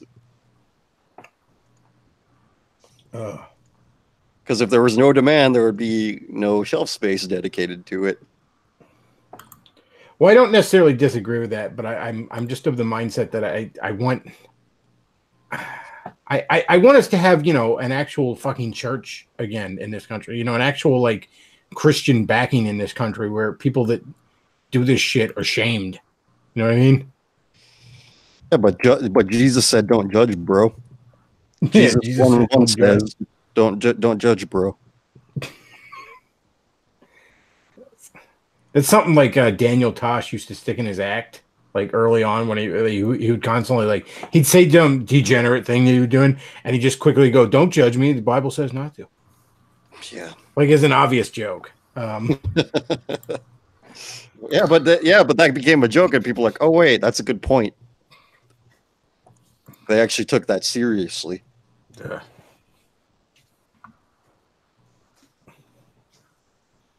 Yeah, and like I said, like at first, like look, if you just like My Little Pony, okay, you're watching a cartoon.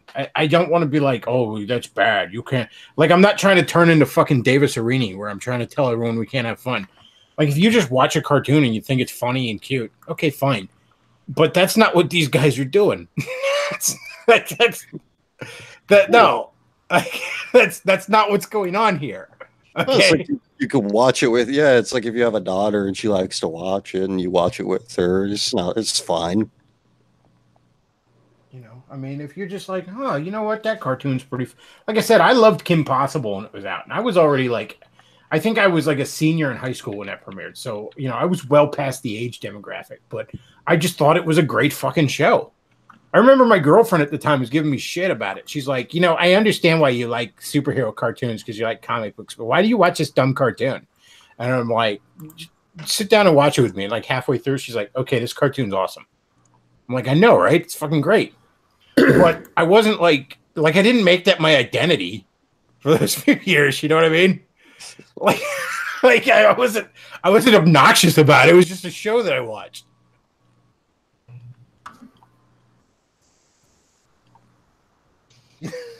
And I wasn't whacking it to it either. And trust me, I had way more of a basis to whack it to Kim Possible than fucking My Little Pony, okay?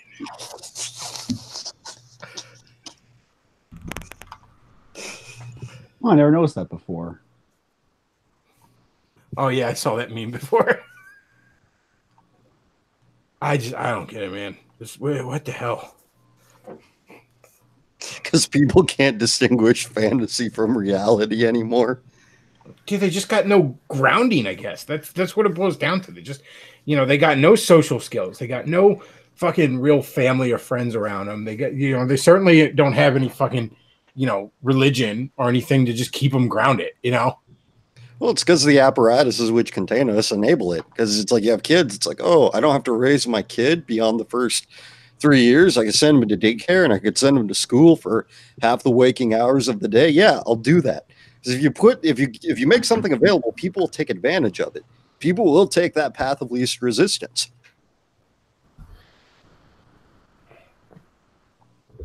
There's just no social shame about it either. There's just no like there's nobody out there that's just like, no, you shouldn't be doing that. I mean, I hate to say it, but like Sam Hyde had said, bring back or no, what was that one guy that was like, bring back bullying? Tam Fiddle. Yeah, bring back bullying. I hate to say it, but yeah.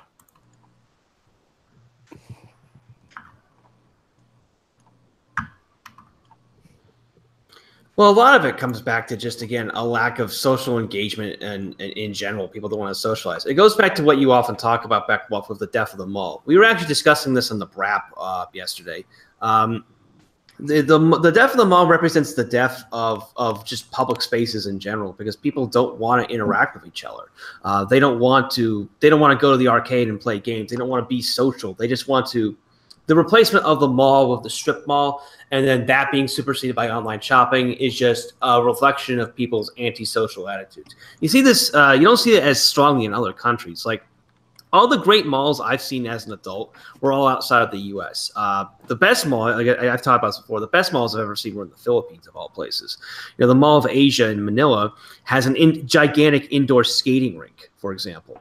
And keep in mind, this is in a country where it's like 100 degrees year-round with 100% humidity. Or you've got the Greenbelt Mall in Makati that has this beautiful terrace in the center with all this exotic fish and all these high-end stores, and you can walk around these places and just have a good time socially. Hell, there are pretty good malls in Eastern Europe, pretty good malls in Poland, pretty good malls in Hungary. The malls here in Tbilisi, Georgia, aren't bad either, because people here still have an interest in being social publicly. They don't view these things as purely utilitarian.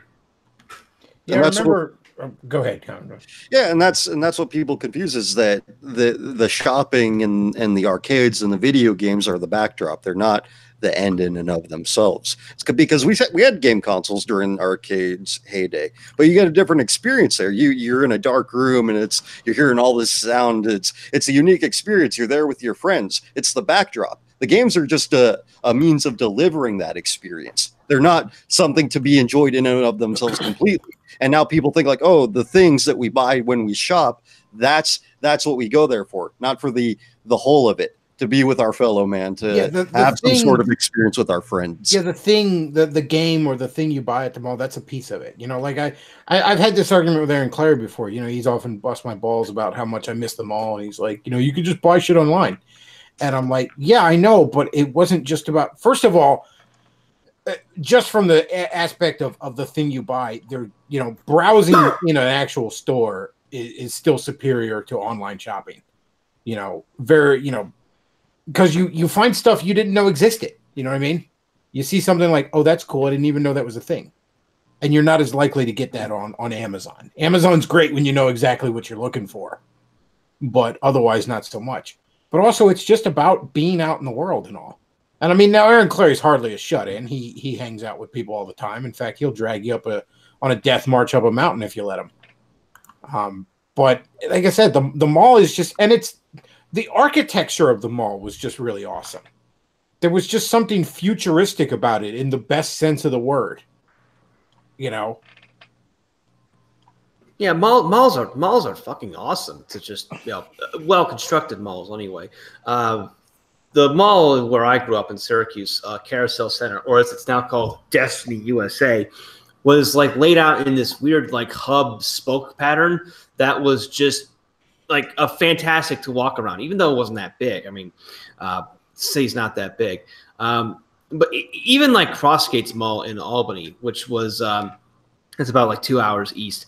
That place had a really obnoxious layout because it was 2 floors, but it was like 2 really long floors. So if you wanted to go from one end of the mall to the other, it took forever. But even still, it was nice just to walk around places like that, places like Colony Center, even smaller malls like I think it was Champlain Center North. You can't do that anymore unless you're like abroad, because like I said, all the malls I've seen in the U.S. as an adult are varying degrees of dead. You know, the story of how, you know, Carousel Center became Destiny USA is a case in point. That mall was supposed to be expanded back in the aughts, was supposed to be expanded into a gigantic mall. They were going to make it bigger than the Mall of America. It was going to be like the hub of all, you know, mall commerce in upstate New York, and attract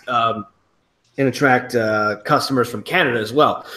It got held up forever because of various issues related to tax breaks from the state and from the local city government. And then when they were about to break ground on the project, the big recession in 2008 hit us. So they had to halt it then. They didn't get around to constructing and opening the Destiny USA until, I think, 2012. And even to this day, the new annexes they add, I think, are only like a third full, because the economy just simply can't support. People aren't interested in going to the mall anymore, so the economy can't support filling up all this new space that they constructed. So if you walk around Destiny USA, like whole portions of it are like a ghost town. One of the things I've seen in my area, I've seen a bit of of a little bit of new life coming back into the malls in my area. And the King of Prussia Mall, which is about an hour from me, is very it's a very upscale mall, and I've seen it kind of breathe like it's sort of gotten new life in it again. But one of the things I've noticed is if you were to own a mall right now, one of the best things you could do. Now, look, there's all sorts of long-term social and economic and political factors that are working against you that you can't do anything about. But in the short term, you got to realize that, look, online shopping exists. You have to offer an experience. And I know the one mall in the county over, one of the areas where there was the dead department store on the one end, they turned it into a casino. And they saw a revival that way because, they have to offer an experience more than just something to buy. It has to be something to do more than it has to be something to buy.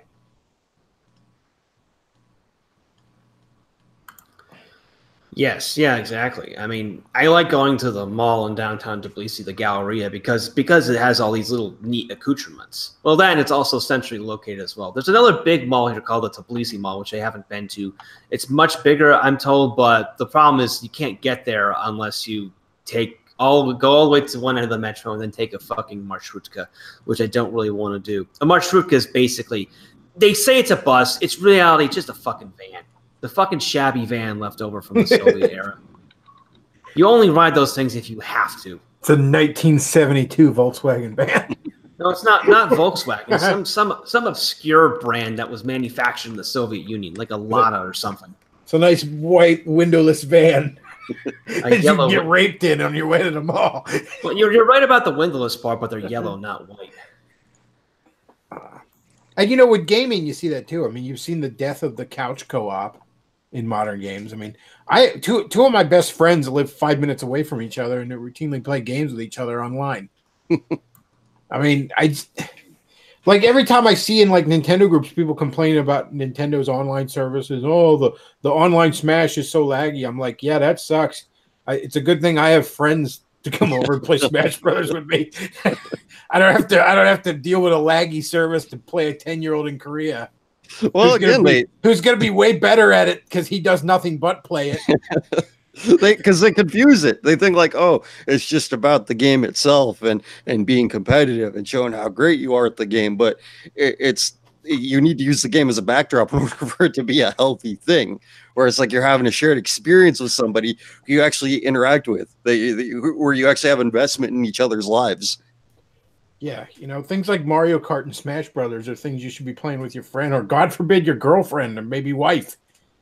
Mario Kart and Smash Brothers are great date games, by the way. Most girls would be willing to play some Mario Kart with you. You're not going to whip out your Call of Duty and your Fortnite and get a girl to play it with you, all right? Yeah, I got my girl hooked on the Puyo Pop games because she got me the Genesis flashback thing, and we were playing it. Like, wow, this game's so great. And by the way, this Genesis flashback thing, I don't know if you have it, Bechtloff, but you should check it out because it actually plays. If you have cartridges, it plays them. Oh yeah, I've seen the one that plays the cartridges. I just recently got another working Genesis because the one I had kind of busted. I gotta see if I can salvage the 32X on the busted one though. But yeah, what I have and I wish I could find, I have some aftermarket devices. One's called a Superboy and the other's called an FC Mobile 2. And they're little portable things with a screen on them and the buttons on the side. They're similar to a Game Gear in design. Yeah. But one of them you can put Super Nintendo cartridges in and play that, and the other one NES cartridges. And what's really interesting about them is you could also plug controllers into them and plug them up to TVs and basically use them as an NES or a Super Nintendo, respectively. And I really wish they'd do one with the Genesis like that. Which, I mean, Sega kind of did. They did the Nomad back in the day. But I wish there'd be basically an aftermarket Nomad. That would be awesome. It's a good time because a good time for that stuff to be made because like if you look at the Genesis flashback, it's like the what hooks it up is like what you charge your cell phone with. It's crazy. Oh yeah, look at how popular like the NES and the Super NES flashbacks were, or minis were. And they don't Like- even play the cartridge games. Yeah, they don't even do the cartridge games. Now the PlayStation flashback nobody cared about, but that's because there was nothing on there. The game selection on it was shit. And they couldn't even bother to make the controllers the analog stick controllers. Yeah, that the was most an hilarious embarrassment. part. Sony expected- is the worst company. It didn't even come with a power cord. You gotta go buy a fucking power cord. They expect you to fucking play Metal Gear Solid with a fucking D-pad. Like, I remember when that was announced, and I thought, oh, I wonder what games would be on it. I'm like, I bet you the Crash and the Spyro games would be on there, and, you know, maybe the first Tomb Raider, and nope. There's like, they didn't even put the Street Fighter Alpha games on there. They put like a Street Fighter puzzle game on there. It's like, why even bother asking Capcom for permission for Street Fighter if that's what you're going to do?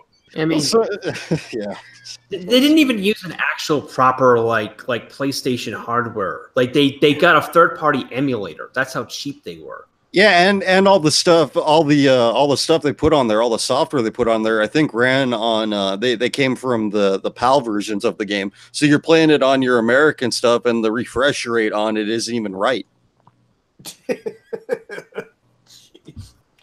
That was a clusterfuck, man. And they were already like marked down. They were marked down like a week after they came out. Meanwhile, like people were knife fighting over fucking SNES and NES classics. Yeah, I mean, LGR did a pretty good video recently on how you can basically make your own little homebrew PlayStation Classic with a Raspberry Pi and an SD card, and it'll cost you actually less than the PlayStation Classic costs. And depending on the size of your SD card, you can fit like hundreds of games onto that. Or you can even hook it up to the internet and stream it on Twitch. It's something I'm looking to actually make, and it's just one of those things where I gotta have both the time and the money simultaneously, which that's always the key to life, isn't it?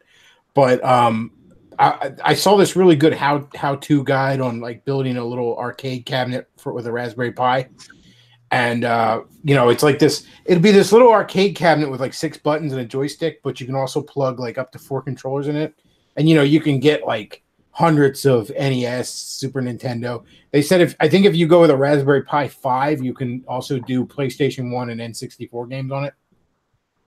But yeah, I just want to get one of those built and just. Like, I know a guy that can actually, like, that can get the ROMs off of cartridges. So I could just take the physical carts I have and right there have a big old library on it. But it was something I wanted to put together, again, getting back to, like, being kind of, you know, hospitable again. It just seemed like a really cool thing to have when guests come over. You know, just sort of sitting on the coffee table, and you can plug it up into the TV, and here's, you know, 500 old retro games to play. Yeah. You know, have some company over and have some fun, you know. But nobody wants to do anything. Nobody wants to have people over or anything like that. Let's just post pictures of ourselves. That's what I'll do. I'll build it and I'll just post a picture of it on social media and never actually use it. Like that's just where we are now. It's sad. It's a sad state of things when a friggin' an unknown company can do a better Sega Genesis flashback console than Sony can do of their own thing. That's because this thing I'm holding right here, it's not made by Sega. It's got the licensing and all that, but it's not made by Sega. And the thing is perfect. Like the wireless controllers, no lag whatsoever. The HDMI output's really good. It's fantastic. Somebody got me for my birthday last year and it was like a little Genesis flashback, but it was a little portable thing. Yeah, that just had a screen on it, and the game selection on it was really weak. And there was a bunch of like shitty Chinese bootleg games on there. Like it says like 80 games, but like 30 of them were Genesis games and the rest. And it was like a really weird selection. Like it's got like Sonic 1 and 2 and then Sonic and Knuckles, but no Sonic 3. And certainly you can't get the Sonic 3 and Knuckles together. It had like Mortal Kombat 1 and 3 on it. It had like, it didn't have Pac-Man or Miss Pac-Man, but it had Pac Attack. And it's weird because like Pac-Man was on the cover of the box. It just felt so, and what really killed it, where I just could not. I ended up like selling it to store credit for the, and I always feel bad like getting rid of a gift or something, but it was just the sound chip on this little thing was so horrendous. Oh my God. Like every sound effect, not just the music, but every sound effect was just so off. And I know the Genesis had a very unique sound with that twangy fucking almost garage metal sound to it. Hey, Luke, the image on the left, it's got nipples. So, Oh my yeah. God. Yeah, careful there. Quick thinking, Luke. It's like the second stream where it's like, you gotta be careful. Yeah, that's the thing. YouTube would be up my ass about that. You can show a 10-year-old dancing at a gay bar, but a little cutesy Bruce Timm art where half of a nipple showing, and YouTube would be showing me. Yeah, you can have all these kids saying like, "Oh, my doctor approved me to go on hormones," and they're like 12. Something I was thinking of, and I think I posted the pictures on Gab and stuff. But you might want to bring them up, Luke. But I was just, for some reason, it kicked in my head. It was probably like a Britney Spears song on the radio or something. But I was thinking of that, like that Rolling Stones like picture shoot she did in like '99, where like she had like she was standing next to like a little girl bicycle, and it said like baby on her ass cheeks on her little short shorts and stuff. And I remember, I can't remember if she was still 17 or not at the time, but I remember like people were just, there was like a ton of controversy around it. And I'm like, I thought about that and I looked up those pictures again. I'm like, these are so, nowadays, these are just quaint. Like these are just cute, flirty, and quaint these days. Like there was this huge controversy around this. And now flash forward to now, where they're trying to tell me that a 10-year-old dancing at a gay bar is stunning and brave. Yeah. They don't want men to be interested in women. They don't want women to be interested in men. They don't want anybody doing anything that would attract the opposite sex. That's it. That's the standard. That's the standard. Guess you could look at this Britney Spears photo shoot and say that was the slippery slope and that's Stardust, but it's just, I don't know, man. I still look at something like that and I'm like, that's just life affirming. That's a young girl looking sexy and cute and flirty. That's what women that age are supposed to do. And I don't even like, okay, she's got like the little girl bike with her and all, but you know what? When you're like a young teen, when you're a teenager, even a young adult and all, and you're in love and all, you what's that? There's that line in the old Elton John song where it said "laughing like children." Like you're just like almost kids around each other. You're just having so much fun. There's just this raw joy to it all. You know what I mean? Well, I think in Elton John's case that was probably literal. Well, yeah, okay. I had to go there. Sorry. Yeah, I know. I kind of immediately regretted bringing that up as soon as I said it, but I was like, I like that song. All right, the guy was a hell of a musician. But whatever. But yeah, there's just,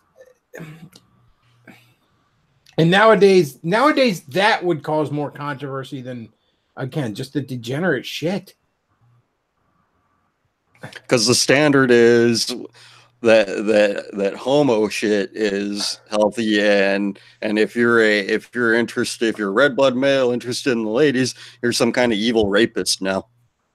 Oh yeah, they want to convince people to engage in anything aside from that, which might lead to healthy family formation and reproduction. That's like how friggin' Roosh got depersoned from Amazon a couple months ago because he basically wrote a book on how men can attract women for normal heterosexual relationships. Like that's verboten, but you can sell gay pornography on Amazon and no one will blink twice. I once heard a line where it's like, some. In a modern world, the only problem our elites have with pornography is the fact that a heterosexual man might get a little bit of pleasure out of it. Yep. There was that porn star that killed herself last year. Because August Ames. Yeah, August Ames, because she if you hadn't heard that story, folks, what it was that they wanted her to do a shoot with this guy that had done a bunch of gay porn. Now, the straight porn industry still has a good amount of STD testing and that sort of thing. They're pretty good at keeping diseases out, given the nature of their work. The gay porn industry, not so much. It's much more of a free fall. So she was just said, look, I don't want to do this. I don't want to risk getting an infection. Okay, that's perfectly reasonable, right? Nope. They bullied the fuck out of her. Now, this woman already had depression. Big shock, I know. The porn star had clinical depression. And she went and offed herself. Now, a lot of people I thought that story was much bigger deal than it got credit for. I thought everyone should have been talking about that story because that shined the light on the darker aspects of both the porn industry and the gay community. Yeah. Nobody covered it. Like Medicare covered it. The spectacle always gets downplayed if it has something to do with the homos. Yeah. Medicare was the biggest name I saw covered. And that shit should have been on Rush Limbaugh. You know what I mean? Everybody should have been talking about it. And it's easy to dismiss it if you're on the right and say, well, it was just some whore. Okay, fine. But understand this. She was attacked not for her vice, but for her virtue. In other words, she was trying to be responsible about her line of work. She was trying to take care of herself. In other words, the closest thing to a virtue this woman had is what they bullied her into the grave for. And no one cares because it reflects poorly on our society's most protected demographic. Yeah. It's insane. It's sickening, and it's getting to a point where it's like, how could you ignore it? But people do. And remember, these are the same shit libs that want to go on about rape culture and my body, my choice, and all this other crap. Right. Our culture that went out the window on her, didn't it? Yeah. Our culture's sexual mores are completely schizophrenic. They've been made literally satanic. They've been turned on their head. You know, I've said in the past that basically heterosexual sexual freedom, or maybe there's a better way to phrase that, but basically the freer that homosexuals are, the less free that heterosexuals are. And we can see that right now, whereas basically said, you know, dudes can fucking whip each other in chains wearing leather assless chaps walking down Main Street, and that's considered protected speech. But if you're a guy and you hit on a girl and she doesn't like it, you can be fucking, you know, Me Too, dragged across the coals as a rapist. Well, a narco tyranny is a way I like to describe a lot of aspects of our culture, and it's never more clear than the sexual market. I mean, you know, we live in a world right now where real pedophiles are treated with kid gloves. Meanwhile, the 19-year-old who got caught with his 17-year-old girlfriend is going to have his life destroyed. Yeah, because he committed the sin of heterosexual attraction. That's the only thing he's guilty of. And it's like, look, I think there are a few more pieces of that need to be put into place before the end times come upon us. But Jesus did say they would resemble the days of Lot. And are we trending in that direction, or are we not? Are we getting better, or are we getting worse? The trajectory which we are following is clear.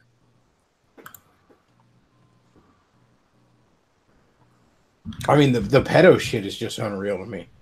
The way that stuff is just, and you keep getting the rumblings of how much of fucking pedo rings are going on just under the surface and shit. Well, the original gay rights charter calls for the abolition of age of consent. And then, you know, like in Hollywood, you know, you were just starting to see all the pedo stuff in Hollywood come to the surface. And then what do we get? What do we hear? We hear all those Me Too shit. And I don't really give a shit about some whore who sucked a producer's dick to get a movie job. It's like, oh, you sucked his dick to get a movie job? Yeah. And then he gave you that movie job? Okay, well, what do you want me to do about it? I mean, I'm not going to make a federal case out of that.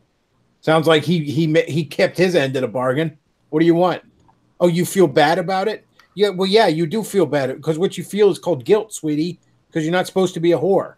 That's not called victimization. It's called guilt. But then, what I'm concerned about is all the little kids that are getting fucking casting couched, you know, that having Dan Schneider suck their toes or something. That's what I want to look into. I don't care how many sticks Scarlett Johansson had to suck to be in the Marvel movies. At least some of that is being dealt with now. I mean, Kevin Spacey's under indictment for all the fucking shit he did. Oh, did you see that weird fucking video he put out? I did not, because I've had enough demonic energy in my life for the past month. This is really weird. So he puts out a video where he's in character as the character he used to play on that show, House of Cards, right? And he's on the surface. This is just him basically asking for his job back, his show back. But very clearly, just below the surface, like barely hidden, is him telling the elites, I know where your bodies are buried. Don't fucking throw me under the bus. So if he really does get prosecuted, that could turn out very interesting. He could quite possibly plea bargain some very interesting shit out of that. That would be awesome. Yeah, I'd love that. And that guy always weirded me out, Kevin Spacey, for some reason.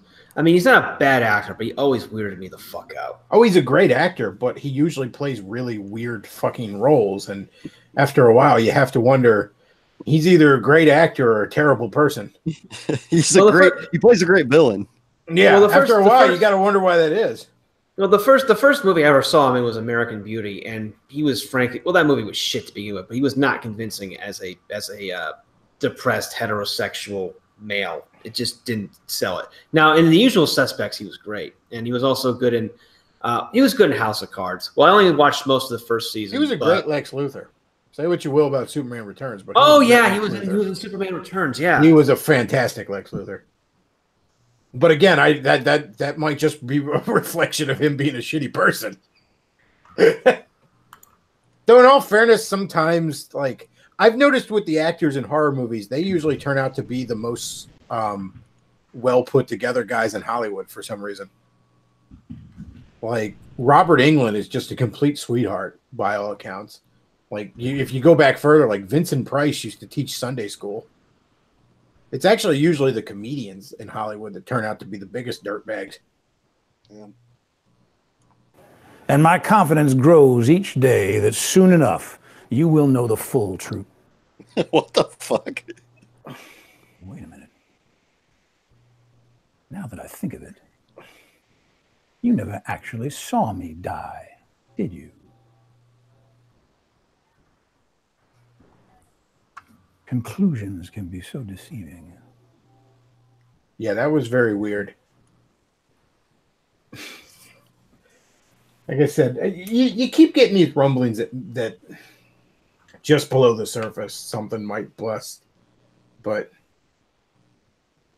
there's an old saying that a bad system can run on fumes longer than you can outlast it. Yeah.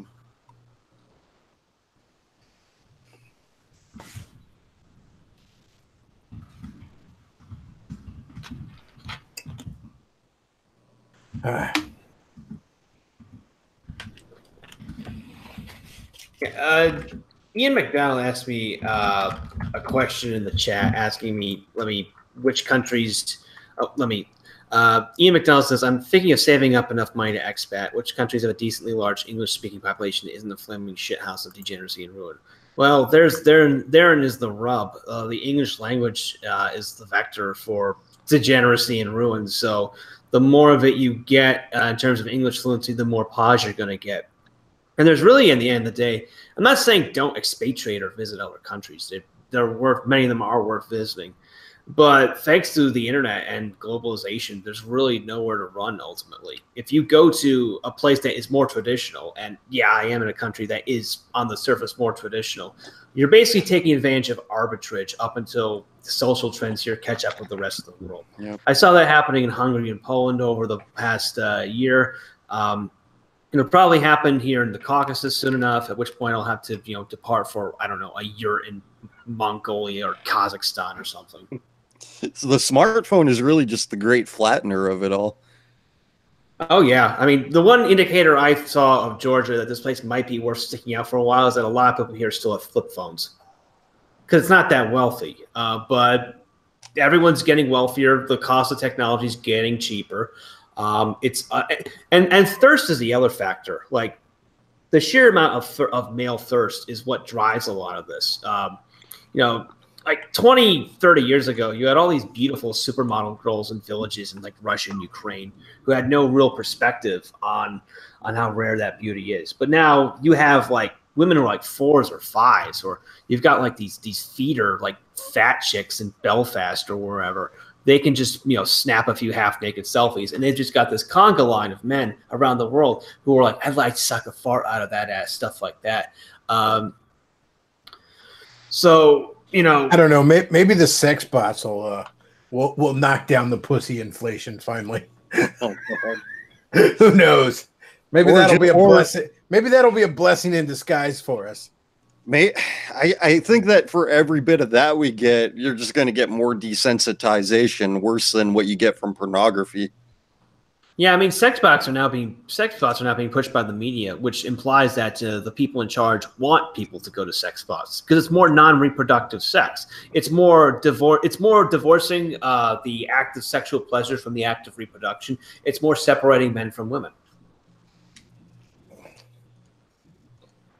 But a more serious answer, Ian, like I would recommend the Caucasus right now. I've heard Central Asia is also good. There are parts of Eastern Europe like Belarus that aren't that bad, but if you're going to live abroad, like I said, you got to keep it in mind. And in regards to if you want to integrate into a country, you really got to learn the language. I sort of learned Hungarian and sort of integrated into Hungary, but expecting you got to learn the language. Yeah, learning the language is the first act of assimilation to a new country. I mean, you can't even do business with people if you can't communicate with them. It's the bare minimum of a civilization is we have to at least be able to talk to each other. I hear that Belize is pretty good if you can deal with the crime because they speak English there. That's their official language. Yeah, I wouldn't know about Central or South America. I can't really speak to that. I mean, the Philippines also has English as an official language, but then again, the Philippines has got all sorts of problems.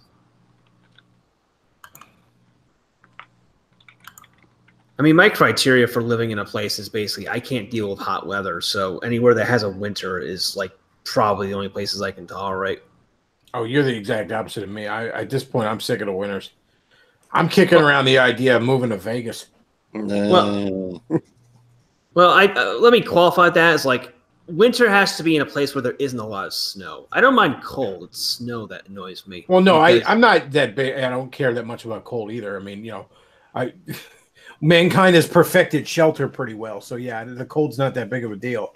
But yeah, the snow. If I ever see another flake of snow for as long as I live, it'll be too soon. Yeah, I've been lucky because I moved here to Tbilisi in August, and I have not seen a single snowflake this entire winter. I mean, it's about what's the temperature right now? Something like it's 1 degree Celsius, which is like just above freezing. No snow, and the weather is a bit more temperate than other parts of Europe, so which is nice. Like the summers aren't as hot as they are elsewhere because we're in the middle of a plateau. Well. Yeah, I can't. I don't want nothing to do with the cold weather. I win the Powerball this weekend. I'm gonna look into moving to Key West. So let me sit on a beach for the rest of my days. until eventually Jesus comes home. Until eventually I look out the window and the seas are boiling and blood's raining from the sky.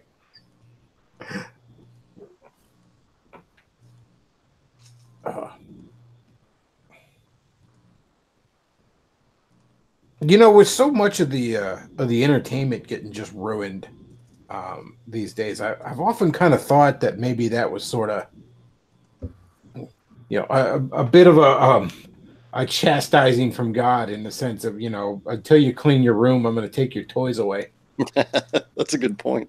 I mean, it's like I look back to all the things that just got fucking wrecked in the last 10 years or so. It's like, I used to love Marvel comics and most of them are shit now, and yeah, the movies were good for a while, but that's going to come to an end here pretty soon.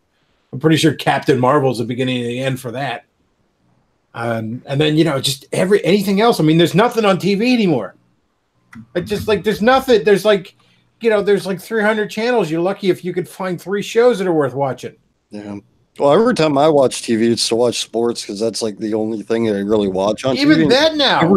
Even that's yeah. reaching a point where it's like it's going to be full of Black Lives Matter and pause and every fucking thing. Well, it's the games themselves, not so much. It's just the advertising now. It's like every other commercial has a fucking homo in it. Adidas is running a campaign where it's like, ooh, women's sports are marginalized. It's because it's not fun to watch. They're not as good of athletes as their male counterparts. That is why. So every other commercial is either homos or that. No, geez. There was a place in this area called Carlson Charlie's, which used to have the best Parmesan garlic wings I've ever had in my life. They unfortunately closed, but they were technically a sports bar. And I remember coming into one day, and I'm with my buddy, and they had like women's soccer on the TV, and I kind of pulled the waitress over, and I was like, and I didn't see, but there was some girls, high school soccer players over across from me, and I didn't see them over there. I thought we were alone in the restaurant. I said to the waitress, I was like, can we put the news on or something? Like, come on, this is just soccer, all right? And it's not even real soccer; it's girls' soccer. And then I heard, "Excuse me," from the table over. And I was like, I didn't even know they were over there. And this girl's giving me this ration of shit, and this high school girl is giving me this ration of shit. And she's like, I bet you couldn't compete with me on the soccer field. And I looked at her and said, "Sweetie, I am 30 at the time, out of shape. And I haven't so much as kicked a soccer ball since I was 10. So if I can even keep up with you, I've proven my point." Well, and if it's not a blowout, I've proven my point. And it's like you see like high school boys beating the fucking these Olympic level women's teams equivalents. They fucking wreck shop against them. So if you're going to compare apples to apples, yeah, let's do it. Yeah, I'm like, sweetie, if I had time, I'd take you up on that offer. Because again, if it's not even a blowout against me, I've proven my point. Okay. Yeah, Snack just brought this up in the chat. It's like women's sports is much more entertaining now that they've let trans women play against actual women. Yeah, it's like you've got men who are pretending to be women, getting their genitals mutilated and taking hormones, and they're beating the shit out of actual women in women's sports due to their superior musculature. Yeah, it's like in wrestling where you have the squash match. That's what these are. I completely support that. Until such time as we give it up on this transgender nonsense, I completely support these androgynous monsters beating the shit out of female athletes. Fake women will bring an end to feminism. That's brilliant.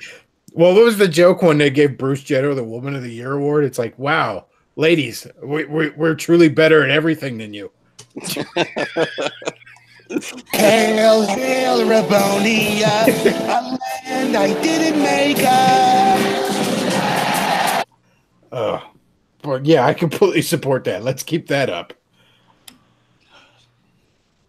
This is just, it's like reality is going to have to rear its ugly head at some point. And I don't know if it'll happen in my lifetime where it's like women start being scared of the outside world again. It's like, holy shit, there's some scary people out there. I need some protection. But I don't think we're going to have that because of the full backing of the government, media, corporate complex propping them up.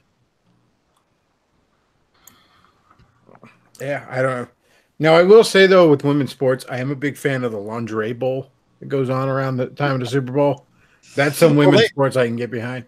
Well, let me tell you something about that. There was the lingerie football league, and this is I guess this kind of signaled the end of bro culture. But yeah, they had to change. They had to, like, I don't know why they did this, but they scaled it back a little bit. Like they weren't wearing lingerie so much anymore as they were wearing sort of these generic like crop tops, and they're still showing some skin, but it wasn't quite as risque. And they renamed it to the Legends Football League to keep the acronym, but to change the name. Lame. Now all you're left with is a lamer version of football.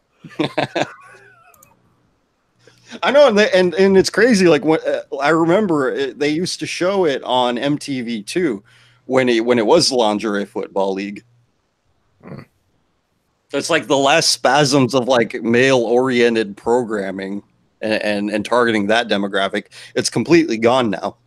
I remember. Well, I think it was the past couple of years they stuck Danica Patrick in NASCAR, and she just consistently was at like last place and wrecked like fucking 4 cars. Yeah, she did that in fucking IndyCar too. I think she won like 1 race the whole time she was there. It's like, and that shouldn't even like, what's your excuse here, ladies? That doesn't take raw muscle. Okay, that's just driving a car. Yeah, I know. It's like you're using the machine. That should be the great leveler right there. Yeah, it's what's your excuse there, sweetie? I understand it can get really hot in those cars and that sort of thing. And I'm not saying there's no physical exertion to NASCAR, but at the same time, it is about 99% the machine doing the work there, isn't it? This isn't the Fred Flintstone car you got to run, okay? Right. It all boils down to technique at that point. How you use the machine. Well, for fuck's sake, men dominate women in esports, okay? And that's just pushing buttons and moving joysticks. It's just weird. All right, 400-pound motherfuckers can dominate in esports. What's your excuse here, ladies? I just read a really sad article where it's like, it's surprising. A lot of the esports guys are actually pretty thin, like that unhealthy kind of thin, because they get sponsored by these companies who pay for their apartment. And then it's like, oh, I have nothing to do all day, so let me just play this game for 16 hours a day. And they burn out quicker than actual real athletes. I hate esports. I can't stand it. I can't stand the whole subculture around it. Like, I was on here shitting on professional, like, Smash Brothers esports a couple weeks ago, where I'm like, maybe if you're shutting off the items and limiting the stages, maybe you're not actually really playing the game. Maybe those random elements are part of the game. Right, it's a game. It's not a sport. It's a game for everybody to enjoy. Yeah, I don't get it with the esports guys. I really don't. I don't understand how, like, okay, I can understand how it's good for them. It's obviously good money if you're good at it. But I don't get how anybody can stand to watch it. Well, and that's the crazy thing is that they're now getting TV deals. Like, it was either last year or 2 years ago during the summer, they were airing the friggin' Street Fighter tournaments on ESPN, like the finals in Vegas or whatever it was. I don't know.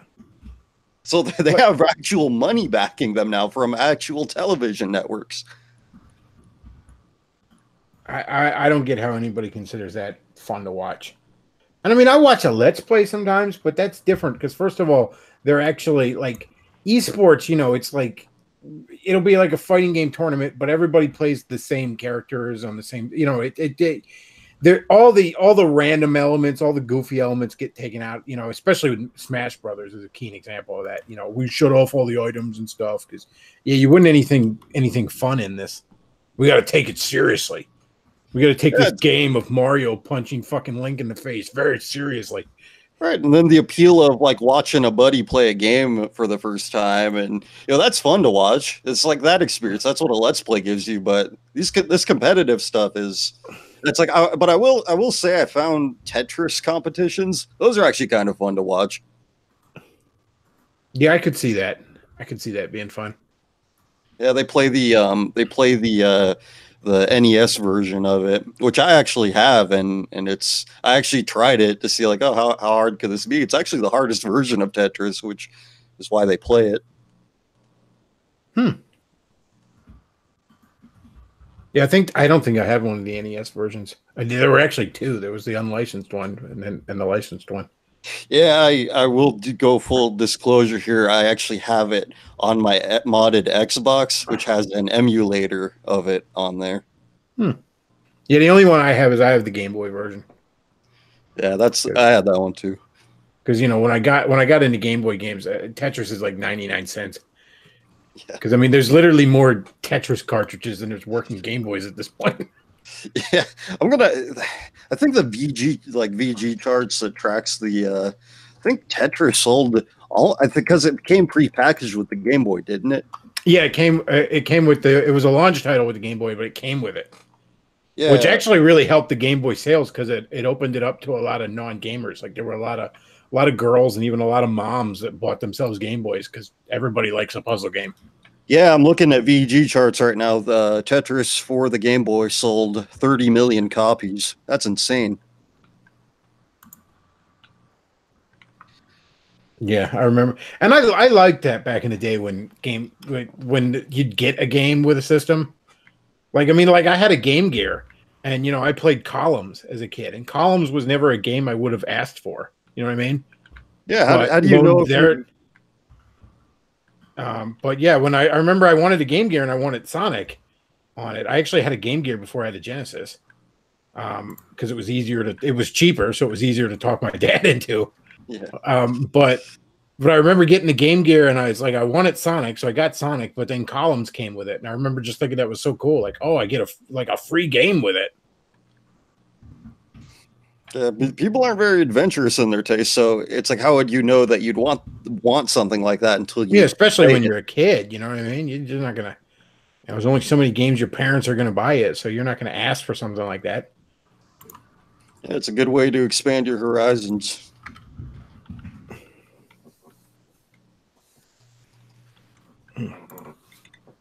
Look at all that Sonic gameplay. It's beautiful. Yeah, Mania is pretty good. I haven't played Mania as much as I should have. I got so caught up in Breath of the Wild on my Switch that, like, basically almost all my gaming last year was Breath of the Wild. Yeah, the only 2018 game I have is the WarioWare game for the 3DS, which is really good, but that's the only one. I got Mega Man 11 and Owlboy. People got it for me off the wish list, which I've got to get those done and get a review of them. So they're kind of one of the things I've been focusing on game-wise. Mega Man 11 is pretty good. I like the fact that there's a bunch of like different difficulty settings is really nice. Yeah. Like there's like a super easy difficulty setting and like a super hard one, but there's a total of like I think 4 settings, which I think is cool. It's the more options you have in general for that kind of thing, the better. And Mega Man games can be fucking ball busters, so it was nice to kind of ease my way back into it, because I hadn't played one in a while. My favorite Tetris game was the I don't know if you played this one. It was the one on the DS, because they combined with like Nintendo licensing with Tetris. It was really good. I remember the Dr. Mario Tetris combination on the Super Nintendo, because it actually it had like a mix and match thing where it's like one person, like you're playing against another person, but one of you is playing Dr. Mario and the other's playing Tetris.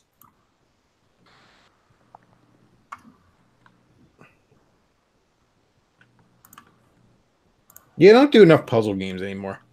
I mean, you get some of them, like the shitty ones that get stuck on Facebook and stuff, but there don't seem to be any really good puzzle games anymore. And I mean, for a while, when Tetris was popular, like everybody wanted to make a puzzle game. Yeah, and that's where like you got Dr. Mario and columns and stuff like that. Yeah, that's where you got Puyo like, Puyo and things. Yeah, Puyo's awesome. And then you had like Choo Choo Rocket and Sega Swirl. They got into it as well. And Bust a Move. Bust a Move was one of my favorites. Well, one of the coolest things in Mania is when you get to the Robotnik boss in what is it? In the end of Chemical Plant Zone, like the remix Chemical Plant Zone.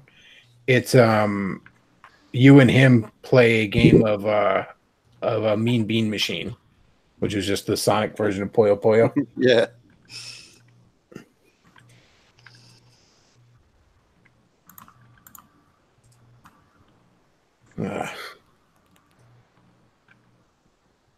I mean, this when games were kind of better. Well, I don't want to like sound like an old fuck, but it's like, man.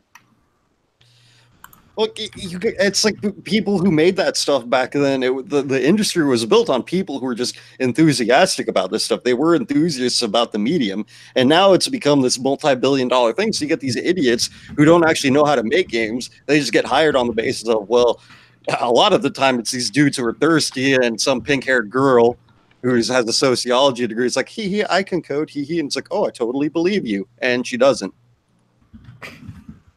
I often joke, I'm like, how old am I? I'm old enough to remember when an odd hair color on a girl actually did mean she was quirky and weird. Well, now it does mean she's quirky. Well, in the bad way.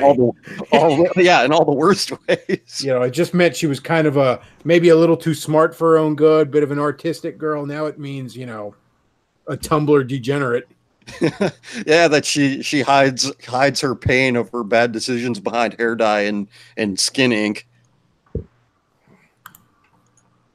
I actually saw, you know, in some ways we get the game company we deserve. I actually saw somebody unironically posting that they were mad that you can't just pay to unlock characters in Smash Brothers. Isn't that just DLC?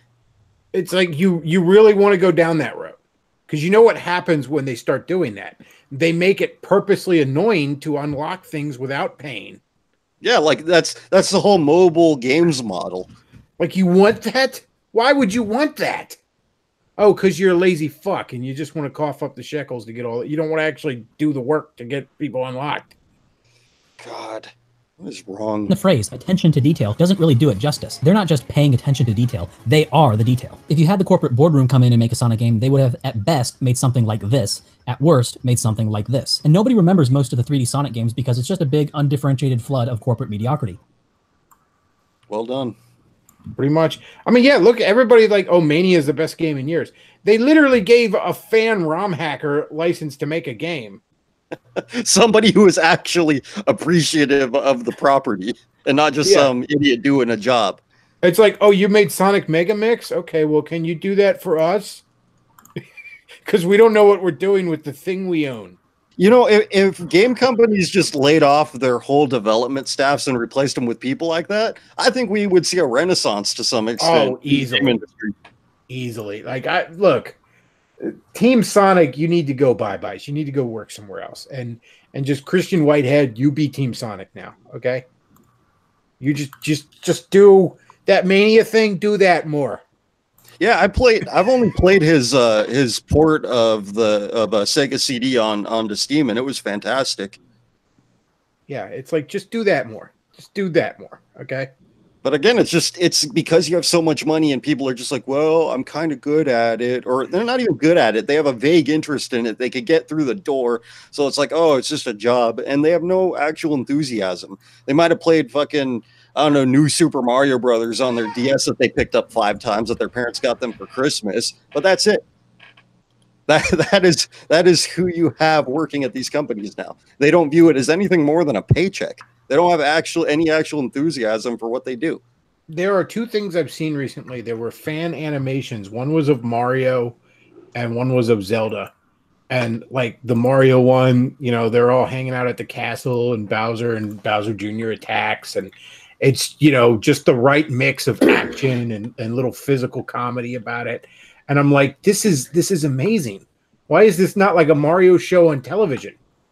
And then I saw like a little Breath of the Wild animation of Link fighting one of the Guardians. Again, fan made. And I'm like, this is like, why is this not a thing on television? Why does Nintendo not contact these people and say, hey, that thing you did, can you do that for us? Because corporations are just too much like governments. They're the last to know what people actually want. And by the time they actually implement it, nobody cares anymore. Yeah. And, you know, and Nintendo's one of the better ones. And they're still some of the stuff they do. It's like, what the fuck are you thinking? Corporate like taking down that ROM website.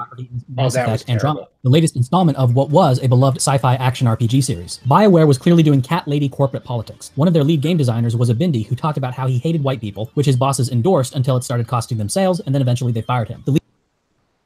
Yeah, the ROM hack thing, because that's a big problem with preservation in the game industry. A channel, Stop Skeletons from Fighting, did a really good video on game preservation and how taking down these ROM sites is bad. It's just bad for the art form of video games.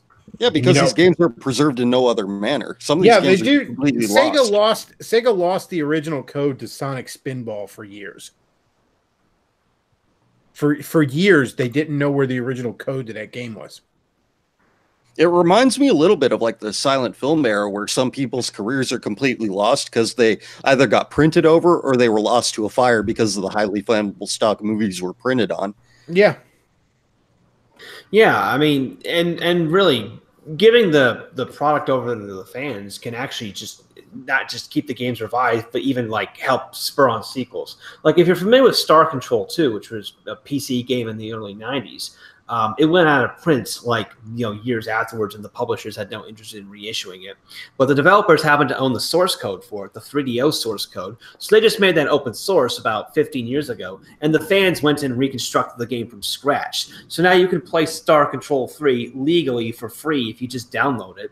And it works better than the official released versions on GOG and Steam that ended up coming out a few years ago. And it also spurred interest in development.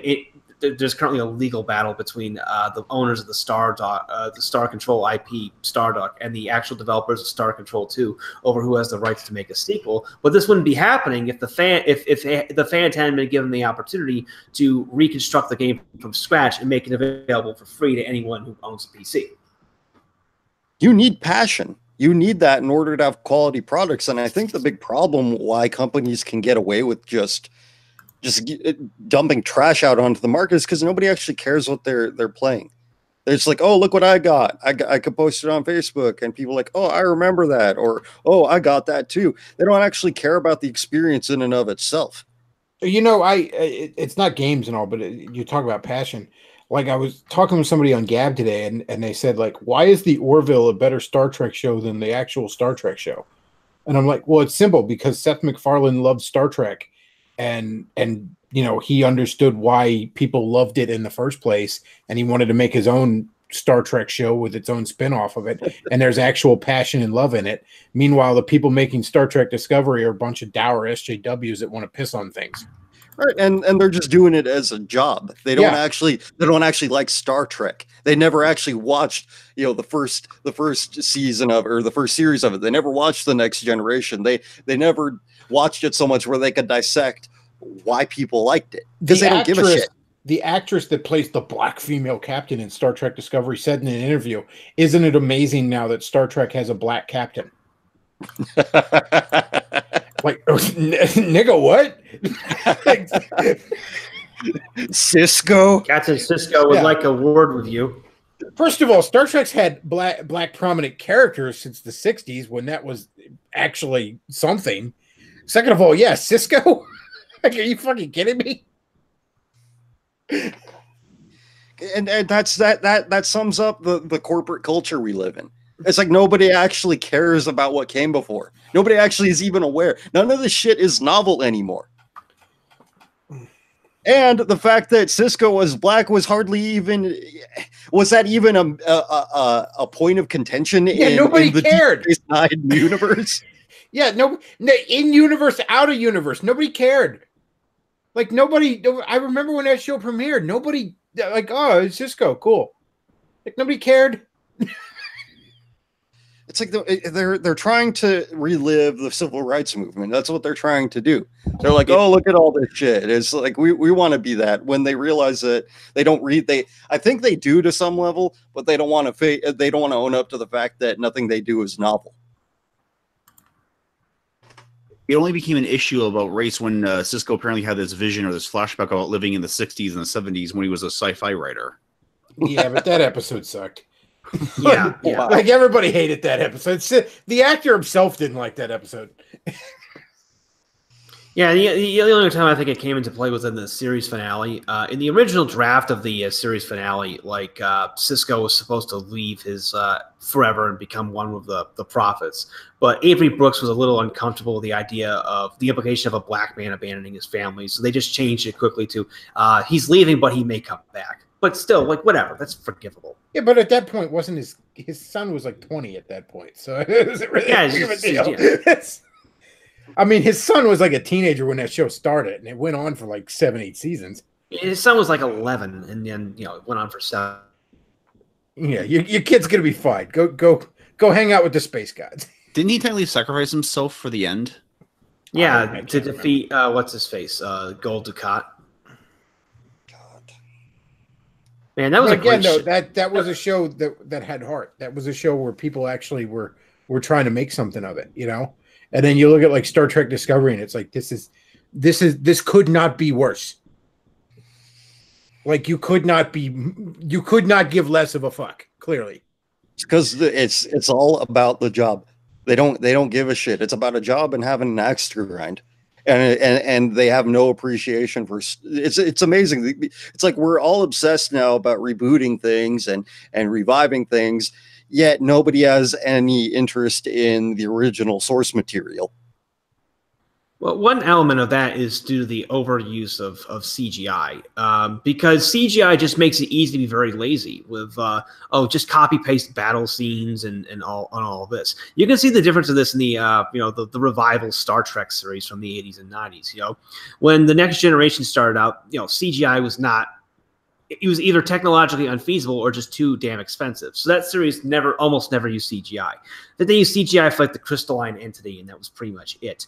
Deep Space Nine, CGI became feasible while DS9 was in production, but it didn't start out like that. And so they only used it for areas where it was appropriate, like, the Dominion battle scenes. So it was used sparingly.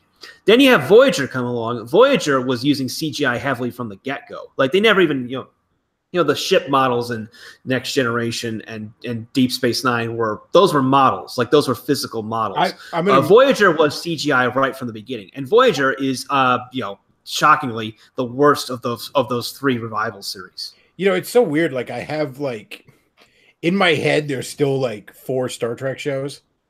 Like if somebody asked me how many Star Trek shows were there, I'd be like, well, there's 4. I guess 5 if you count the cartoon. Like I keep forgetting Enterprise existed. And I just keep wanting to forget Star Trek Discovery exists. Well, but I'm going to make a prediction right now because it just occurred to me. What you saw with the Star Wars prequels, you're going to begin to see with Voyager. And what I mean with that is everyone agreed the Star Wars prequels were shit until Disney started making Star Wars movies. And now everyone wants to start and be like, well, the prequels really weren't that bad. Because we're seeing something that's just way fucking worse, right? Well, I predict that everybody's going to discover a new appreciation for the quality parts of Voyager after a few more seasons of Star Trek Discovery. And the funny thing about that is people are now reevaluating the prequels because of what Disney did to it. But here's the thing: before, right when. I think the Force Awakens was in production. There were bloggers that started to re-examine the prequels to kind of launder the image of it, and now it's like people are doing that because of what Disney's done. So Disney was actually paying bloggers to write positive things about the prequels before the new movies were to drop in theaters, and now people are doing that on their own because of what Disney has done. Well, it's like nothing will make you appreciate a hamburger more than being handed a piece of rotten meat. Like you could look at a hamburger and say, well, that's not a steak. It's not as good as the steak I had, but yeah, it's better than the fucking roadkill you had to eat the next day. Well, and to Lucas's credit, he tried something different. I know everybody's saying that now, but he did. It's like if you see, he said that, I sold Star Wars to the white slavers at Disney who don't want to take chances or just want to make fan service, and he didn't want to do that. To his credit, I mean, the results obviously they were what they were, but he wanted to try something different. Well, I often say with the prequels, it's like I give them a D or an F. But with the sequels, I have to give them an incomplete because they just copied someone's homework. Yeah. George Lucas's sin isn't that he wasn't trying to do new things. It's just that he sucked at them and he wasn't willing to accept feedback that would improve his ideas. The prequels are full of ideas that are just new ideas that are just poorly executed. But that at least constitutes effort, heart. Whereas the Force Awakens was a frame by frame remake of A New Hope, right down to destroying. There's something bitter and hateful in it. There's something that is almost not only missing the point of the source material, but kind of saying fuck the source material. Like I don't like the Star Trek reboot that J. Abrams did. I never liked it. I thought it was shit. But I don't feel like J.J. Abrams set out to say, you know what, fuck Star Trek and fuck anyone who likes it. But if you were to sit down and watch the Ghostbusters remake, you get the pretty clear impression everybody involved was like, fuck Ghostbusters. And fuck anyone who likes it. And I seriously think there are people at Disney that are like, you know what? Fuck Star Wars. And fuck you for liking it. like I get just a real malicious, hateful vibe from this shit. Like it's not just like okay, the prequels are bad, but there are elements in them that are very good. You can see what he was trying to do. You know, there's something there, even if it was incompetently botched. But the sequels are just fuck Star Wars. Like it's just hateful shit. And I mean, the Ghostbusters reboot is the best example of that I've ever seen. That movie literally ends with them shooting the logo in the dick. And I'm not making that up. They shoot a ghost that looks like the Ghostbusters logo in the dick. Yeah, I like how Red Letter Media put it when they reviewed it. They're like, oh, people are gonna, it's like Sony said, oh, people are gonna hate this movie. Well, fuck them, before there was even any reaction to it. Yeah, that's literally at the end of that movie. It's like, just in case you didn't get it, nerd, fuck your shit. That wasn't the only one. I remember like earlier in the movie because I went and saw it. They have Bill Murray playing as like an investigator who's this Penn Jillette type character who's trying to debunk the Ghostbusters. And there's a scene where he gets thrown out of a window. That was very clearly intended as a fuck you to the fans of the original movie. My favorite meme when that movie was out was like they took a picture of like Ernie Hudson's character and it said like it's a capable everyman who becomes an integral part of the team, and then he took a picture of Leslie Jones' character and it said a degenerate hood rat that constantly screams about the devil and Jesus. Yeah, it's funny because like in their quest to be like inclusive and like diverse, they've both the new Ghostbusters movie and The Force Awakens decided to go back to like the most shop-worn, grimy, racist cliches about black people. Like the central character trait that the Leslie, what's her face's name, the black character in the new Ghostbusters movie, she's a coward. She's always running from danger. She's always terrified of shit. Same thing in The Force Awakens. The Finn, the black guy, his central character trait is cowardice. These people clearly don't understand that's how black people, black men in particular, were depicted back in the 20s and 30s. Well, it kind of became this cucky thing and everyone makes fun of it. But there was that expression that the liberals are the real racists. And, it became this thing that cucks hide behind and stuff like that. I get that. But it's true. Like, I don't know how else to say this. It's like your average white liberal thinks way less of black people than your average white nationalist, okay? And likewise, your average male feminist thinks way less of women than a guy like Roosh. Like, there really is... There's a reason that saying came about. Somebody didn't just make it up one day. Yeah. There was a little bit of observation involved in that. Oh, it's just again, it's like if you look at society's schizophrenic sexual mores, you'd also say that about the society's racial mores as well. Because it's like this. There's a university named after Brigham Young. Look up what he had to say about black people, yet black people go to that school to go play sports.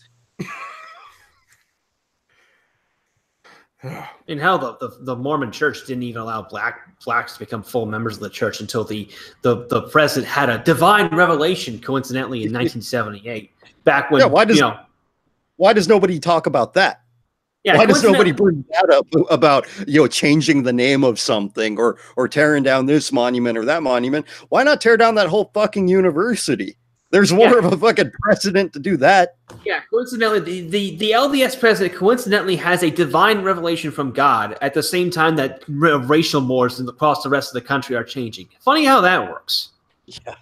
Well, they're businessmen. That's what they are.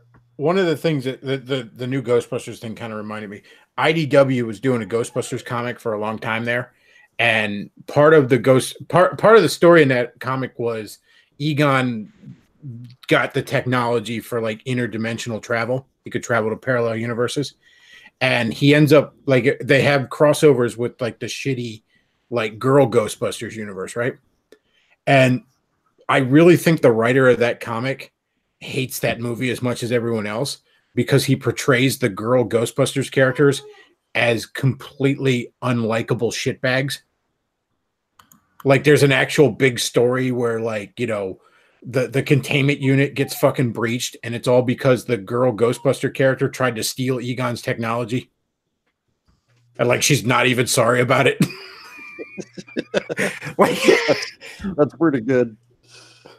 Well, and another thing about the two movies, like touching on that point, it's like how it's written is like Bill Murray's character in the original Ghostbusters is a scam artist who just wants to get paid money for doing easy work. And it's like in the remake, they completely miss that point where they have his stand and be like, oh, she's a respected professor and all this, and she wants to prove herself right. It's like there's none of that in the first Ghostbusters. They just want to make fucking money, and they didn't care. Well, what's so great about the original Ghostbusters is the three like main guys to start off. They end up working as such a great trio because they kind of represent like the id, the ego, and the superego, respectively. And then even like the token black guy, what could have just been the token black guy character, ends up becoming like this perfect example of an everyman that shows that, you know, this technology now is at a point where anyone can operate it if they're, you know, got a decent head on their shoulders. You know, you don't have to have a degree in chemistry to be an exterminator. You know, you just have to know how to operate the equipment. And likewise, you don't have to be Egon Spengler to shoot the damn proton pack. And he ends up being a really interesting character. He ends up being a character that, you know, can be a stand-in for the audience so they can bounce exposition off of him. And it just, like, there's such a working class, like a working man, like parable in the Ghostbusters. It's such like a uniquely American story in the best ways. And now, like it's I'll such a fantastic movie. The older I get, the more I love that movie. The older I get, the more I appreciate it.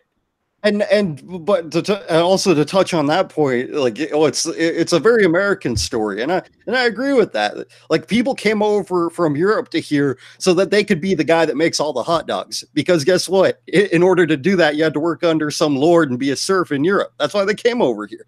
But in the remake, it's like, oh, I have the credentials. I'm an important professor at a big university, so love me for no other reason than that. Yeah.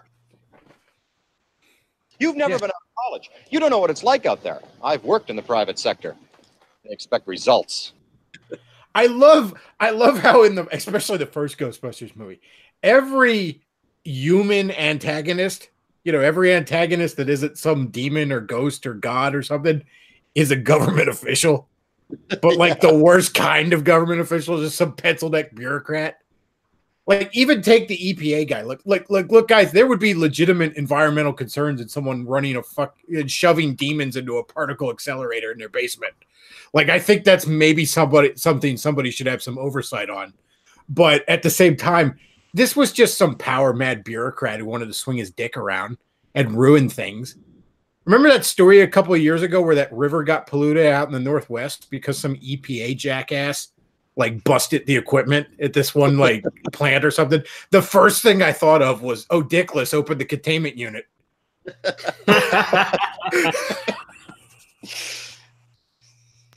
grid was shut off by Dickless here. They caused an explosion. Is this true? Yes, it's true. This man has no dick. That movie's just so good. Like, just even the sequel is good. Even Ghostbusters 2 is good. As much as people want to crap on it, the only real bad thing you could say about Ghostbusters 2 is it's not as good as Ghostbusters 1. It's not as good as the near perfect movie that it follows. But see, that's the thing. Hollywood can't make a movie like that anymore. Hollywood cannot make a movie of that just sheer brilliance and creativity because there's something risky about that. You know, you get back to Roger Rabbit, there's something risky about that. It's the kind of thing that's like could easily be a very, very bad idea, but in the worst way. Yeah, it's like people forget that Roger Rabbit was a pretty daring idea back in the 80s because large-scale animation was kind of dead, like, in the 80s. Roger Rabbit was... And not only that, but the amount of, like, rights you had to get for characters. I mean, that was a Disney movie, but you had to get rights from Warner Brothers and MGM for these other characters. Like, that's not cheap. Like, there's a scene where Bob Hoskins is talking about working on that movie, and he says, like, so I go to grab the rabbit's neck, and I hear him scream, cut. And the guy runs up to him and he goes, Bob, you have your fingers apart. He's like, what do you mean? He goes, no, hold your fingers together, because otherwise the animators have to draw in between your fingers. And that's like another 10 grand right there for a few seconds. That's some crazy. That's some crazy attention to detail. Yeah.